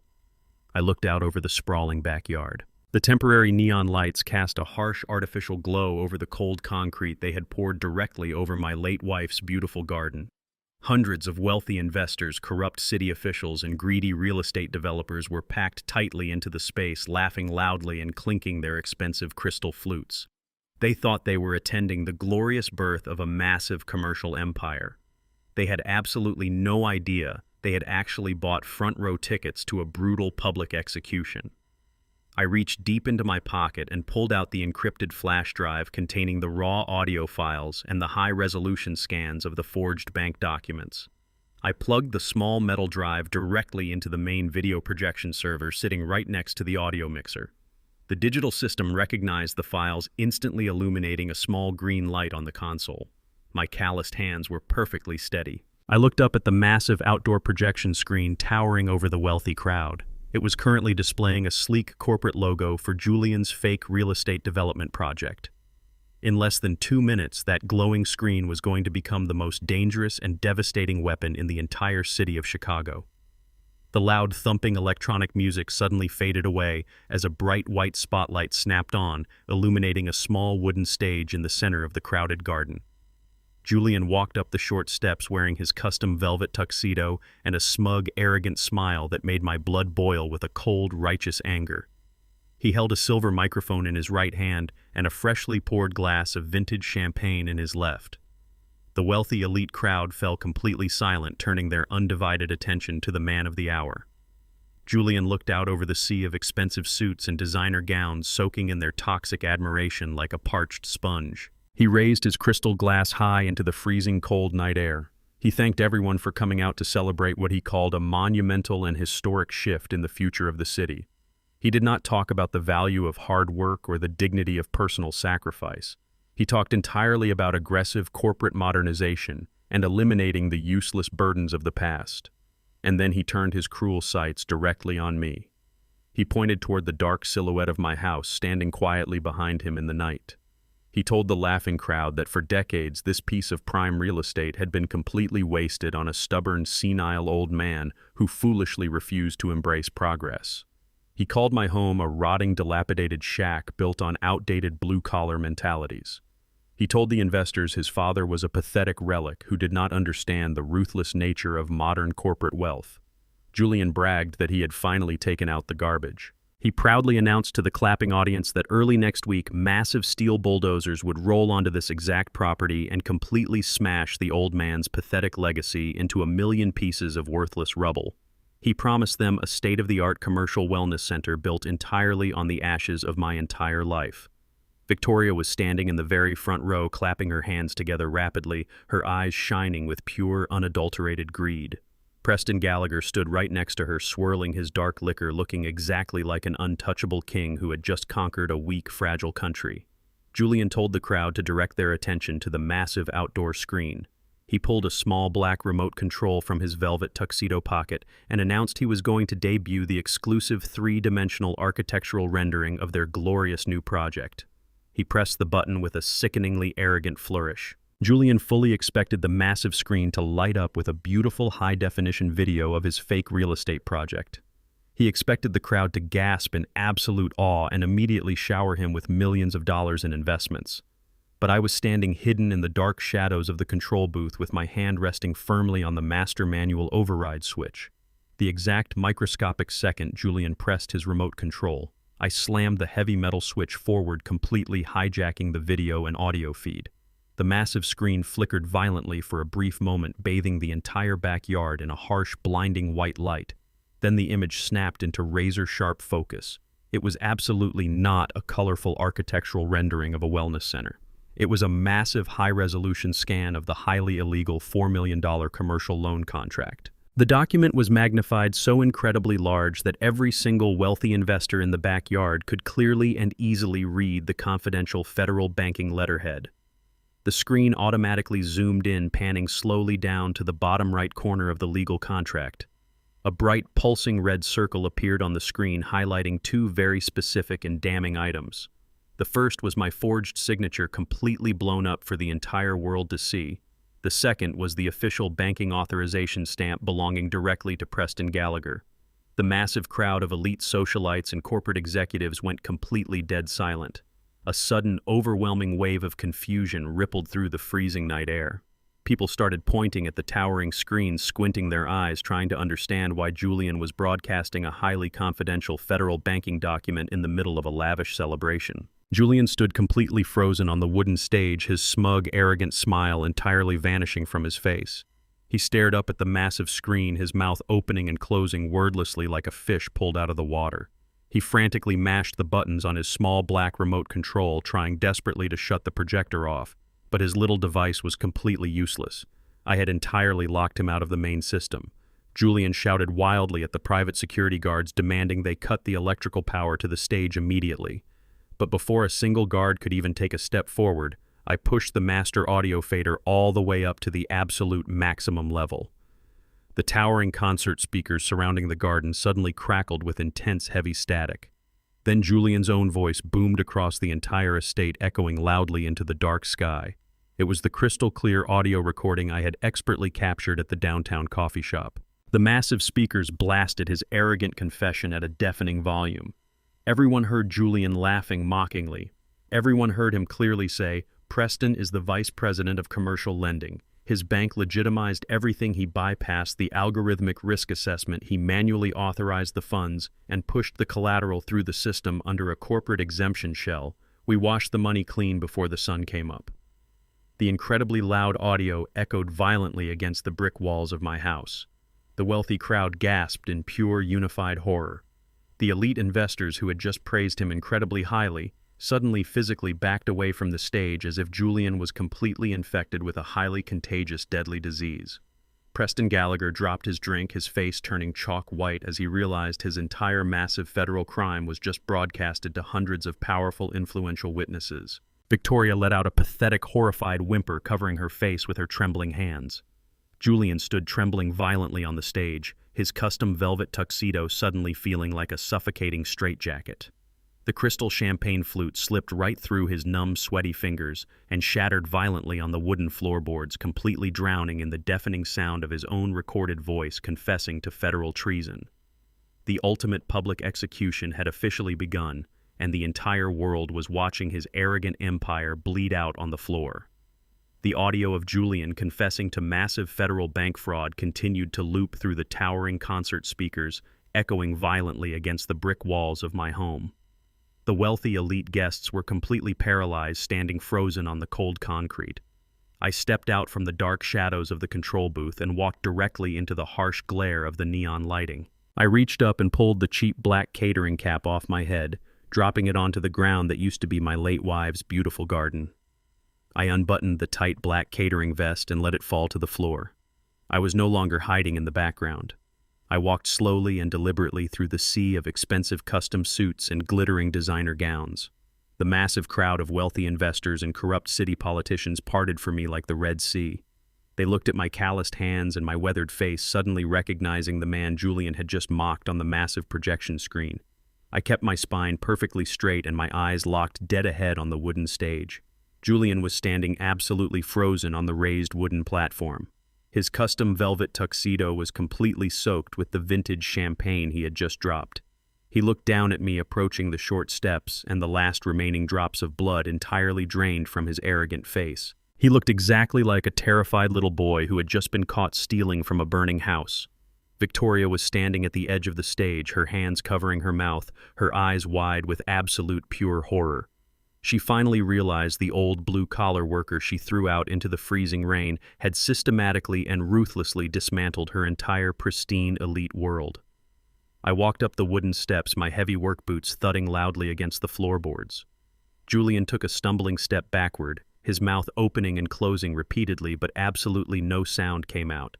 He was completely suffocating on his own arrogant lies. I walked right up to him. I did not yell, and I did not raise my hand to strike him. I simply reached out and took the silver microphone directly from his trembling, sweaty fingers. I turned my back on my pathetic son and looked out over the massive crowd of wealthy investors and influential city officials. The entire backyard was so incredibly quiet you could hear the freezing Chicago wind blowing through the temporary wooden structures. I raised the microphone to my mouth. I spoke in a low, steady voice that carried the absolute heavy weight of 30 years of hard labor and relentless survival. I said thank you all for coming out tonight to celebrate the massive federal crimes of my only son. A collective shocked gasp rippled through the hundreds of people standing in my backyard. I pointed up at the massive projection screen that was still displaying the forged federal banking document and the highly illegal offshore routing numbers. I told the crowd that the visionary real estate project they were invited to fund tonight was an absolute total illusion. I explained that the ground they were standing on was stolen from me using a forged medical power of attorney and a fraudulent $4 million commercial loan. I looked directly at the wealthy corporate developers standing in the front row and told them that Julian and Victoria were secretly using their blind investments to wash dirty, embezzled money through an anonymous Cayman Islands offshore account. I told the entire city elite that they were currently drinking expensive champagne funded entirely by federal wire fraud, corporate embezzlement, and international money laundering. The crowd erupted into chaotic, panicked whispers. Wealthy socialites began physically backing away toward the garden exits, absolutely terrified of being associated with a massive federal criminal conspiracy. Corporate investors pulled out their mobile phones, frantically typing messages to their legal teams. The pristine, perfect image Julian and Victoria had spent years meticulously building was entirely reduced to toxic radioactive ash in less than 3 minutes. Victoria collapsed onto her knees on the edge of the stage, sobbing hysterically as the wealthy wives who had praised her just an hour ago now looked at her with pure, unadulterated disgust. Julian was hyperventilating, grabbing his own hair and staring at the projection screen as if it was a terrible nightmare he could not wake up from. But down in the crowd, Preston Gallagher was completely losing his mind. He was standing near the expensive outdoor bar, and he watched his entire lucrative banking career, his pristine reputation, and his personal freedom absolutely evaporate in front of hundreds of powerful, influential witnesses. He knew the federal government was going to tear his life apart. He knew the digital footprint on that screen meant a mandatory 20-year prison sentence in a maximum security facility. The immense pressure completely snapped his sanity. He pushed violently through the thick crowd of panicked investors, knocking a wealthy elderly woman onto the cold concrete floor.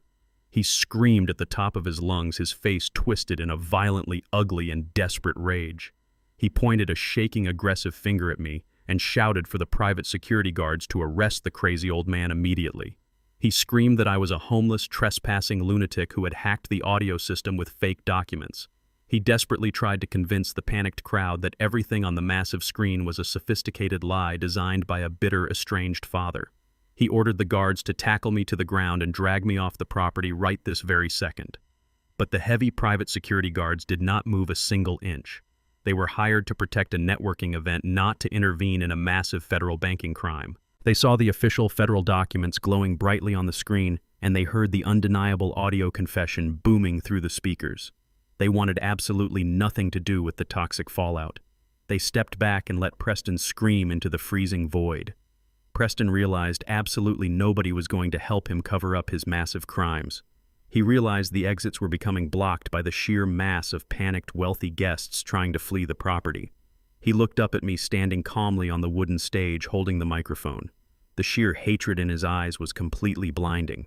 He reached inside his expensive tailored suit jacket and did the most desperate, foolish thing a cornered, white-collar criminal could ever do. He pulled out a heavy black handgun right in the middle of the crowded party. The collective scream from the crowd was absolutely deafening. Hundreds of wealthy people dropped their expensive drinks and scrambled violently over the plastic furniture, trying to escape the immediate line of fire. Women in designer gowns fell to the floor, covering their heads, while corporate executives trampled over the manicured lawn to reach the iron gates. Preston ignored the absolute chaos erupting all around him. He raised the heavy, lethal weapon and pointed the dark steel barrel directly at my chest. He was breathing heavily, his eyes completely wild and manic. He told me I had ruined his entire life and that he was going to make sure I never lived to see the federal agents arrive. He clicked the safety off with his thumb, the sharp metallic sound cutting through the hysterical screaming of the crowd. I stood perfectly still on the stage, looking directly down the barrel of the gun, feeling absolutely no fear, because I knew he was already entirely out of time. The heavy, cold steel barrel of the handgun was pointed directly at my chest. Preston Gallagher stood just 20 feet away, breathing heavily like a cornered and desperate wild animal. The wealthy socialites and corrupt city politicians who had spent the entire evening drinking expensive champagne and mocking my existence were now crawling on their hands and knees across the cold concrete patio. Women in stunning designer gowns were weeping openly and trampling over each other to escape the immediate line of fire. I stood completely still on the raised wooden stage. I did not raise my hands in surrender, and I absolutely did not beg for my life. I looked straight down the dark barrel of that lethal weapon, and I felt an overwhelming freezing calm wash over my entire body. Preston was shaking so violently that he could barely hold the heavy weapon straight. He was a privileged, arrogant bank executive who had spent his entire life hiding behind expensive lawyers and manipulating numbers on a secure computer screen. He was absolutely not a killer. He was just a terrified coward who had finally run out of lies to tell the world. He screamed at me, his voice cracking with pure absolute panic, ordering me to get down on the ground and turn off the massive projection screen immediately. He actually thought he could still control the narrative. He foolishly believed that a single bullet would somehow magically erase the massive federal wire fraud that was currently broadcasting to the entire city of Chicago. I looked him dead in his terrified eyes and told him that he was completely out of time. Before Preston could even attempt to tighten his trembling finger on the metal trigger, the entire freezing night sky above my estate suddenly exploded with a blinding, terrifying light. It was absolutely not the cheap artificial glow of Victoria's tacky neon party decorations. It was a massive military-grade halogen spotlight cutting through the dark Chicago wind like a solid, heavy pillar of pure white fire. The intense beam hit the center of the backyard with such absolute overwhelming force that it cast long, harsh, dark shadows across the concrete patio. A tiny fraction of a second later, the deafening rhythmic thumping of heavy helicopter rotors entirely swallowed the chaotic screaming of the wealthy crowd. A massive federal tactical chopper hovered just a few hundred feet above the old, towering oak trees, blowing a violent hurricane of cold air and flying debris directly across the lavish, expensive party. The intense, heavy downdraft sent the cheap plastic modern furniture flying violently across the yard and shattered the few remaining crystal champagne flutes into fine, glowing dust. A booming, mechanically amplified voice echoed from the dark sky, completely drowning out the loud party music and Julian's recorded confession that was still looping on the speakers. The massive voice ordered every single person on the property to drop to the ground immediately and place their hands flat behind their heads. Preston froze in absolute pure terror. The heavy black handgun slipped effortlessly from his weak, trembling grip and clattered loudly onto the cold concrete floor. The blinding white spotlight from the helicopter was tracking him perfectly, locking him in a glowing, inescapable circle of absolute federal authority. He shielded his eyes against the massive, blinding glare, finally realizing that his pristine, untouchable elite world was entirely crashing down around him in real time. The heavy wrought iron gates at the very front of my sprawling estate were violently smashed open with a deafening metallic crash that shook the ground. I stood tall on the wooden stage and watched as 3 heavily armored black tactical vans tore aggressively up the long, winding driveway, tearing deep, muddy trenches into the perfectly manicured front lawn. Dozens of highly trained federal agents wearing thick, dark body armor and carrying heavy tactical rifles poured out of the armored vehicles like a highly organized, terrifying swarm of angry hornets. The bright yellow letters spelling FBI were boldly emblazoned across their broad, armored chests. They moved with absolute flawless military precision, sweeping quickly through the dark side gardens and completely flooding the massive backyard in a matter of seconds. The wealthy elite investors who were just drinking imported vintage champagne and loudly laughing at my expense were now lying flat on the cold, wet grass, sobbing hysterically and covering their heads in pure, absolute panic. The beautiful illusion of their high society superiority was entirely shattered by the crushing reality of federal law enforcement. Julian suddenly snapped out of his frozen, terrified shock and made the most pathetic, cowardly decision of his entire miserable life. He did not run over to protect his wife. He did not stand his ground like a real man. He turned his back on his own family and blindly sprinted toward the dark back edge of the large property, desperately hoping to jump the tall wooden privacy fence and disappear completely into the freezing Chicago night. But his expensive running shoes and his arrogant private gym workouts were absolutely useless against highly trained federal tactical agents. He did not even make it 10 yards across the lawn. A massive federal agent easily intercepted his frantic path, launching forward and tackling Julian violently to the manicured turf. Julian's expensive custom velvet tuxedo was instantly completely ruined, smeared with dark, freezing mud and torn, wet grass.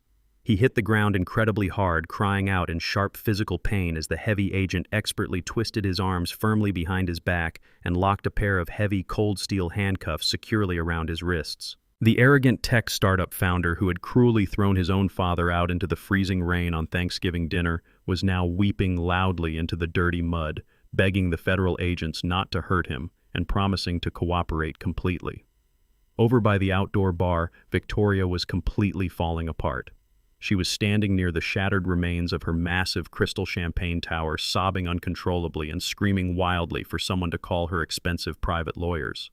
Her stunning designer gown was totally covered in spilled, sticky alcohol and dark, muddy footprints from the panicked, fleeing crowd. Her perfectly styled hair was a wild, tangled mess, and her expensive makeup was running down her face in dark, ugly streaks.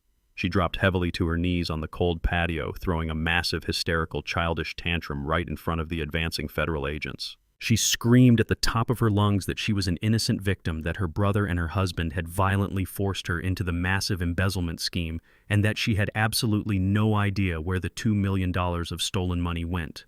But the federal agents did not care about her expensive tears or her pathetic, desperate lies. 2 female officers pulled her roughly to her feet, pinning her arms tightly behind her back and snapping the cold steel cuffs onto her trembling wrists. She kicked and thrashed her legs like a spoiled, angry child, but she was entirely powerless against the crushing absolute weight of the federal justice system. Down on the cold concrete patio, Preston Gallagher realized he was completely, totally surrounded. He looked up at the massive helicopter spotlight glaring intensely down at him, and then looked frantically at the dozens of armed agents rapidly swarming the entire yard. In a final act of pure, desperate stupidity, he turned and sprinted wildly toward the sliding glass doors of my house, hoping to barricade himself safely inside my old private study. But right as he reached the wooden back deck, the heavy glass doors violently shattered inward. A fully armed federal SWAT team had already successfully breached the front of the house and was pouring out into the backyard to meet him head-on. 5 heavily armored officers slammed their thick tactical shields directly into Preston's chest, throwing the arrogant, corrupt bank executive violently backward onto the hard wooden floorboards. They swarmed aggressively over him, pressing his face hard against the cold, wet wood, shouting aggressive, authoritative commands for him to stop resisting immediately. I stood perfectly calm and completely silent on the raised wooden stage, watching the absolute flawless execution of pure federal justice. Every single possible escape route was permanently, completely sealed. Every arrogant lie was completely and publicly exposed. The massive criminal empire they had foolishly tried to build on the foundation of my stolen home was completely eradicated in less than 5 minutes. The massive federal tactical helicopter finally banked away from the estate, letting the deafening roar of the heavy rotors fade into the dark, freezing Chicago night. But the absolute chaos on the ground was just beginning to reach its boiling point. The blinding white searchlights from the tactical vans were now completely illuminating the ruined backyard. The wealthy elite guests, the corrupt politicians, and the arrogant real estate developers who had spent the entire evening drinking expensive vintage champagne were now standing in huddled, terrified groups surrounded by heavily armed federal agents. Nobody was allowed to leave the property. They were all material witnesses to a massive international money laundering conspiracy. I stood perfectly still on the raised wooden stage, leaning slightly against the cold metal scaffolding. I watched the 3 people who had callously thrown me out into the freezing rain on Thanksgiving turn on each other with the absolute viciousness of starving wild animals trapped in a cage. Victoria was the very first one to completely snap. Her expensive designer gown was torn and covered in sticky spilled alcohol and dark wet mud. The flawless, pristine socialite mask she wore to country clubs and elite charity galas entirely melted away, leaving behind a pathetic, terrified coward. 2 female federal agents were pulling her roughly to her feet, snapping the cold steel handcuffs tightly around her wrists. Victoria looked around wildly at the horrified faces of her wealthy friends, and she made her desperate move. She did not look at her husband with love or solidarity. She pointed her trembling, manicured finger directly at Julian, who was currently being dragged out of the muddy grass by 2 massive tactical officers. She screamed at the top of her lungs, her voice cracking with pure hysterical panic. She yelled to the federal agents and the wealthy crowd that it was all Julian. She screamed that he was a manipulative liar who had completely tricked his own elderly father out of the house. She sobbed loudly, putting on a pathetic theatrical performance, claiming she was just an innocent, naive wife who had absolutely no idea where the $4 million came from. She swore to the federal investigators that Julian had entirely forged the medical power of attorney behind her back, and that she was completely horrified by his massive criminal actions. She was throwing the man she married directly under the heavy wheels of the federal justice system just to save her own expensive skin. Julian heard every single word she screamed. He was standing covered in thick, freezing mud, his custom velvet tuxedo completely ruined, and his hands locked firmly behind his back. The absolute shock on his face quickly morphed into a violent, explosive rage. The beautiful, flawless illusion of their high society marriage completely shattered into a million sharp, jagged pieces right there on the wet concrete patio. Julian lunged forward aggressively, fighting against the strong grip of the federal agents holding him back. He screamed right back at his wife, his voice completely raw and echoing with pure, unadulterated hatred. He called her a toxic, greedy parasite. He yelled for the entire wealthy crowd and the federal agents to hear that Victoria was a massive corporate thief. He screamed that she had illegally embezzled $2 million from her own private healthcare network to fund her lavish, arrogant lifestyle. He told everyone standing in the backyard that she had aggressively threatened to file for an immediate divorce and completely ruin his startup company if he did not steal his own father's house to cover up her massive, dirty financial crimes. He cried tears of pure, bitter frustration, shouting that he had destroyed his entire family and sold his own soul just to keep her out of a concrete prison cell, and this was how she repaid him.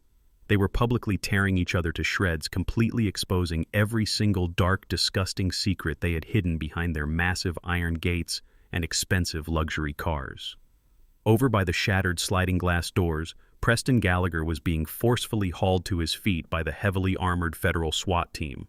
His face was scraped and bleeding from being violently shoved onto the hard wooden floorboards. He was the corrupt, untouchable vice president of commercial lending, but right now he looked exactly like a common street criminal. He listened to his sister and his brother-in-law screaming their complete confessions across the freezing yard, and he absolutely lost his mind. He spat blood onto the deck and began cursing at both of them with a dark, vicious fury.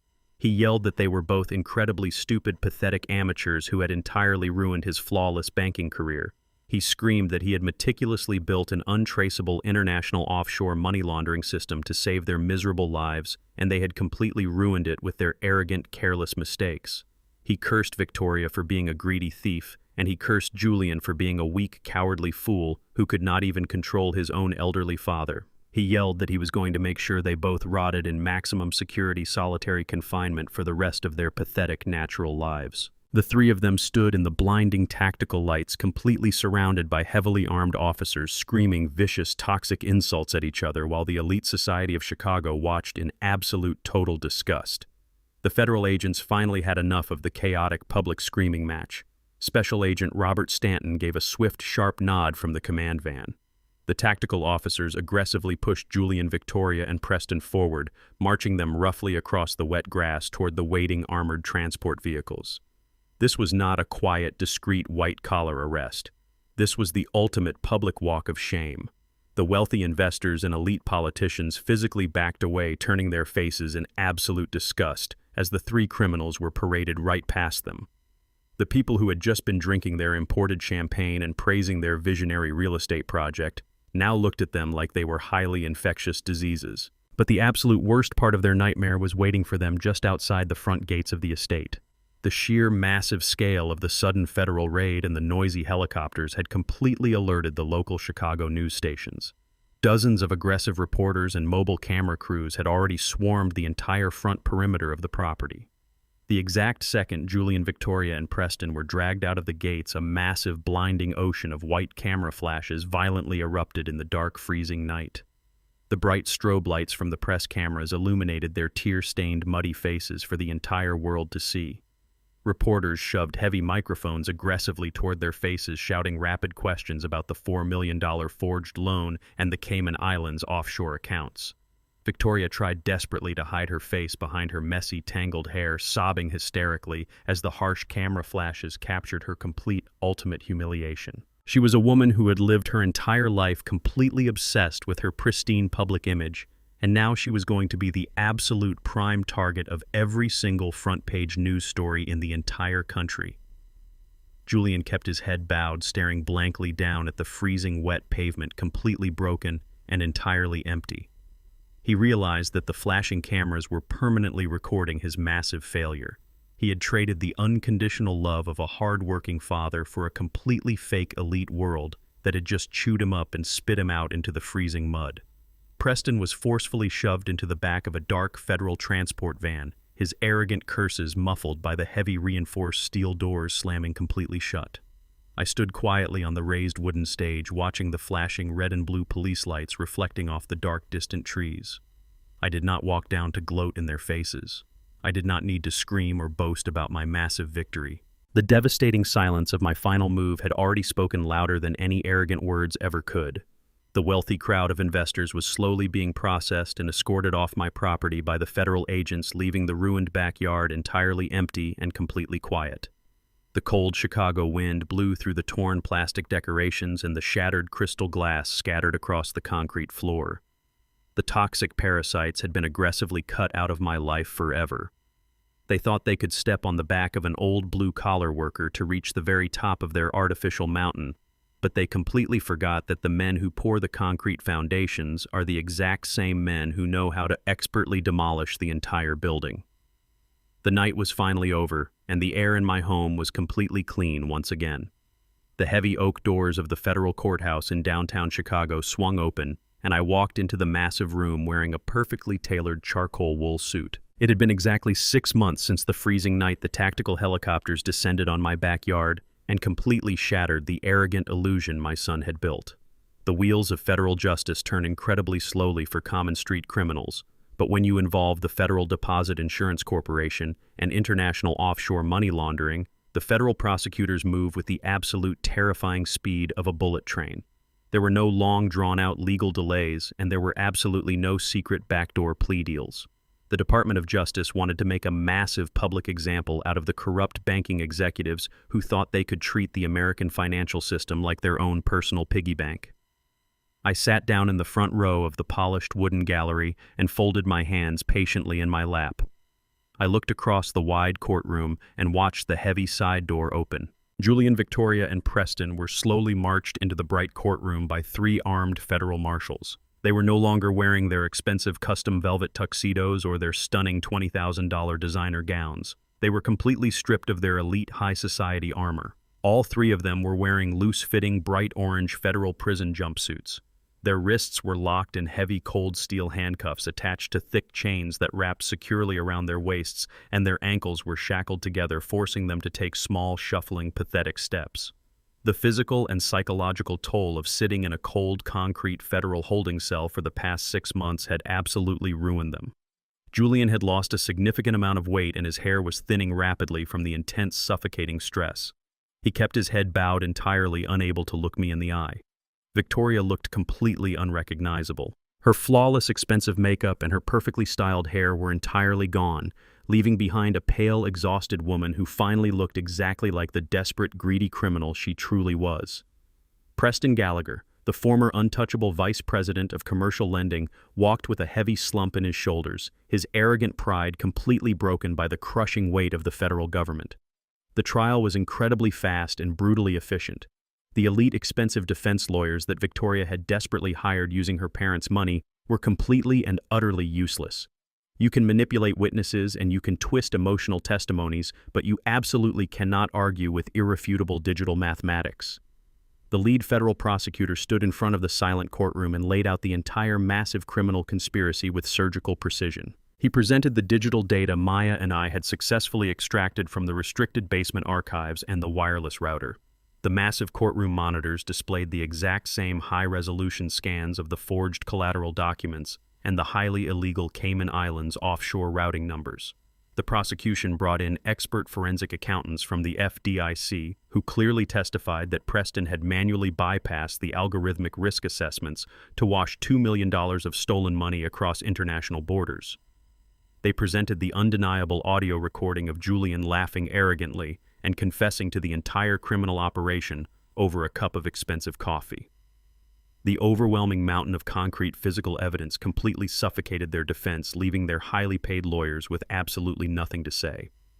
The federal judge presiding over the case was a stern older man who had absolutely zero tolerance for wealthy white-collar predators. He looked down at the 3 defendants standing in their orange jumpsuits, and his face was a mask of pure, absolute disgust. He addressed the quiet courtroom and stated clearly that their actions were a despicable, sickening display of unchecked corporate greed and severe elder abuse. He said they had maliciously weaponized the federal banking system to steal a home from a hard-working elderly man just to cover up a massive corporate embezzlement scandal. He did not grant them a single ounce of leniency or mercy. The judge gripped his heavy wooden gavel and delivered the final devastating blow. He sentenced Preston Gallagher to a mandatory 20 years in a maximum security federal penitentiary for mastermind bank fraud, international money laundering, and criminal conspiracy. Preston collapsed heavily into his wooden chair, covering his face as the reality of dying in a concrete cell finally washed over him. The judge then turned his cold, furious gaze toward my son and my daughter-in-law. He sentenced Julian and Victoria to 15 years each in federal prison for aggravated wire fraud conspiracy to commit financial theft and severe felony elder abuse. Victoria let out a loud, piercing wail of pure despair, violently fighting against her heavy steel chains as the federal marshals grabbed her arms to drag her away. Julian just stood there, completely frozen, staring blankly at the polished wooden floor, entirely destroyed by his own pathetic, cowardly choices. But the swift, brutal sword of federal justice did not just stop with the 3 individuals standing in the courtroom. Director Robert Stanton and his elite team of 30 federal examiners completely eradicated the root of the toxic infection. The FDIC officially declared Preston's regional commercial bank to be a structurally compromised and corrupt financial institution. The federal government moved aggressively and immediately seized entire total control of the massive bank. They fired the entire executive board, froze all high-risk commercial assets, and placed the institution under strict, absolute federal receivership. The arrogant bankers who had turned a blind eye to Preston's highly illegal activities were permanently stripped of their financial licenses and forced out into the street. The toxic, corrupt system that had allowed them to forge my signature and steal my home was completely dismantled and sterilized by the highest financial authorities in the country. As the chaotic sentencing came to a close, the federal prosecutor approached the judge's bench with one final piece of critical legal paperwork. Because the $4 million commercial loan was officially declared by the Department of Justice to be the direct product of a massive federal criminal fraud, the presiding judge entirely nullified the original contract. He stated firmly for the official court record that a contract built entirely on forgery and criminal deceit has absolutely no legal standing in the United States of America. He completely voided the fraudulent foreclosure notice and legally shredded the massive debt Julian had tried to bury me under. The judge signed a permanent binding executive order immediately restoring the original title and the clean legal deed of my sprawling estate directly back to my name. I did not lose a single penny to the corrupt banking syndicate. I did not have to pay a single expensive legal fee to fight the fraudulent foreclosure because the federal government had done all the heavy lifting for me. The massive criminal debt was entirely erased, completely vanishing into thin air as if it had never even existed. The federal marshals escorted the weeping, broken criminals out through the heavy side doors of the courtroom, leading them directly to the armored transport buses waiting in the underground garage to take them to their permanent concrete cages. I stood up from the polished wooden bench and buttoned my custom charcoal jacket. I walked slowly and calmly down the center aisle of the quiet federal courtroom, leaving the dark, painful chapter of my life completely behind me. I pushed the heavy glass doors open and stepped out into the bright, warm Chicago sunlight, a completely free and entirely victorious man, holding the absolute permanent deed to my home safely in my pocket. The brutal, freezing Chicago winter finally surrendered, giving way to a bright and incredibly warm spring morning. I stood in the absolute center of my sprawling backyard wearing my old faded flannel shirt and my heavy work boots. The massive, ugly wooden deck and the cheap, flashy neon lights that Julian and Victoria had erected for their arrogant celebration were completely gone. I had personally hired a heavy industrial demolition crew to tear down every single piece of their toxic vanity project and aggressively haul the garbage away to the city dump where it truly belonged. The cold gray concrete they had callously poured over my late wife's beautiful garden had been violently jackhammered and entirely removed, revealing the rich, dark, natural soil underneath. I spent the last 3 weeks working from sunrise to sunset on my hands and knees, pulling out the broken debris and meticulously replanting the vibrant blue hydrangeas Bea had always loved more than anything else. I brought in massive, mature oak trees using heavy transport trucks to replace the beautiful ancient ones they had so selfishly chopped down. My old muscles ached with the familiar heavy fatigue of honest physical labor, but my soul felt completely light and entirely free. The house was no longer a chaotic crime scene, and it was absolutely no longer a vulnerable target for greedy, arrogant parasites. It was my quiet, peaceful sanctuary once again. I painted the heavy wrought iron gates at the front of the property, ensuring every single rusted spot was covered with fresh, thick black paint. I repaired the shattered sliding glass doors and replaced the cheap, modern plastic furniture with heavy, solid mahogany pieces that actually felt like a real home. Every single swing of my hammer and every single shovel of dirt was a deliberate, conscious act of reclaiming my own life.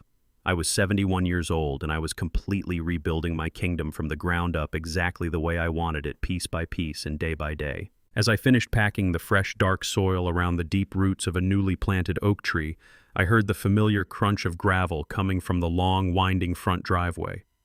I stood up slowly, stretching my aching back, and wiped the dark dirt from my calloused hands using an old rag. Maya was walking up the stone path toward the sunny backyard. She was absolutely no longer the terrified junior credit officer I had cornered in a dark, damp parking garage 6 months ago.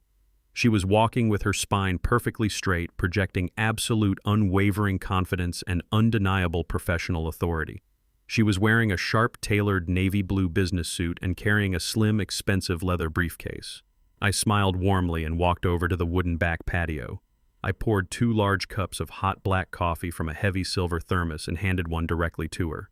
We stood side by side in the warm sunlight, looking out over the newly restored blooming garden. I told her that the federal government had officially finalized the total permanent liquidation of Preston Gallagher's corrupt commercial bank yesterday afternoon.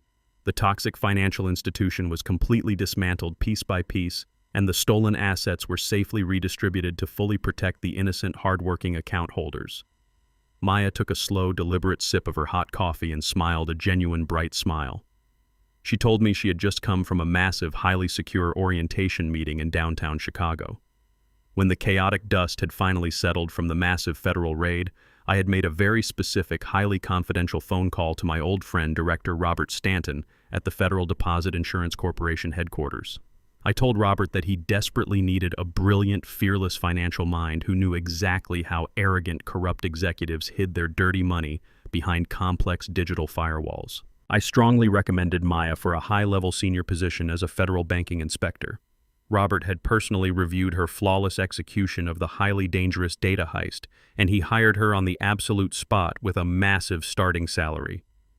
She looked at me, her eyes shining with deep, genuine gratitude, and promised me she would spend the rest of her entire professional career aggressively tearing down the exact same kind of arrogant, wealthy predators who had foolishly tried to destroy us. I watched Maya walk back down the long driveway, her future incredibly bright and completely secure.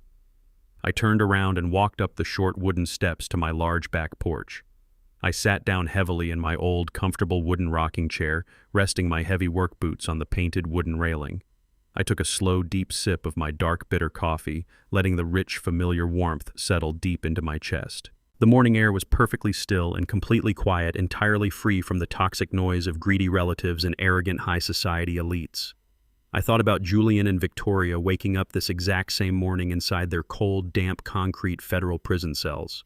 They were completely stripped of their expensive designer clothes, their luxury imported cars, and their completely false high society superiority. They would spend the next 15 years of their miserable lives staring at gray steel bars, eating bland prison food, and entirely forgotten by the wealthy elite friends they had desperately tried to impress. I felt absolutely no regret, no guilt, and absolutely no sorrow for my only son. I had spent 40 long, hard years trying to give him the entire world, and he had violently tried to push me into an early grave just to steal it faster. He made his arrogant, cowardly choice, and now he was paying the absolute ultimate heavy price. The massive, suffocating storm had completely passed. The toxic, deadly infection had been aggressively surgically cut out, and my sprawling estate was entirely clean. I looked out over the vibrant, blooming garden and the strong, heavy oak trees standing incredibly tall in the bright, warm sunlight. I had fiercely protected my legacy. I had secured my permanent absolute peace, and I had entirely eliminated the ruthless traitors from my life without compromising a single ounce of my own dignity or my personal honor. A home is not just a structure of wood and brick. It is the physical manifestation of a lifetime of honest labor and unconditional sacrifice. When a child chooses greed over gratitude, they do not just steal property, they bankrupt their own soul. True wealth is never found in fraudulent contracts or stolen inheritances. It resides in the unwavering dignity of a person who knows their own worth. You can strip a man of his possessions, but you can never steal his resilience. Blood may give you family, but character dictates whether you deserve them. If this story resonated with you and you believe that respect and character are far more important than simple bloodlines, please hit the like button and share your thoughts in the comments below. Do not forget to subscribe to the channel for more stories of justice and ultimate karma. Thank you for watching, and I will see you in the next video.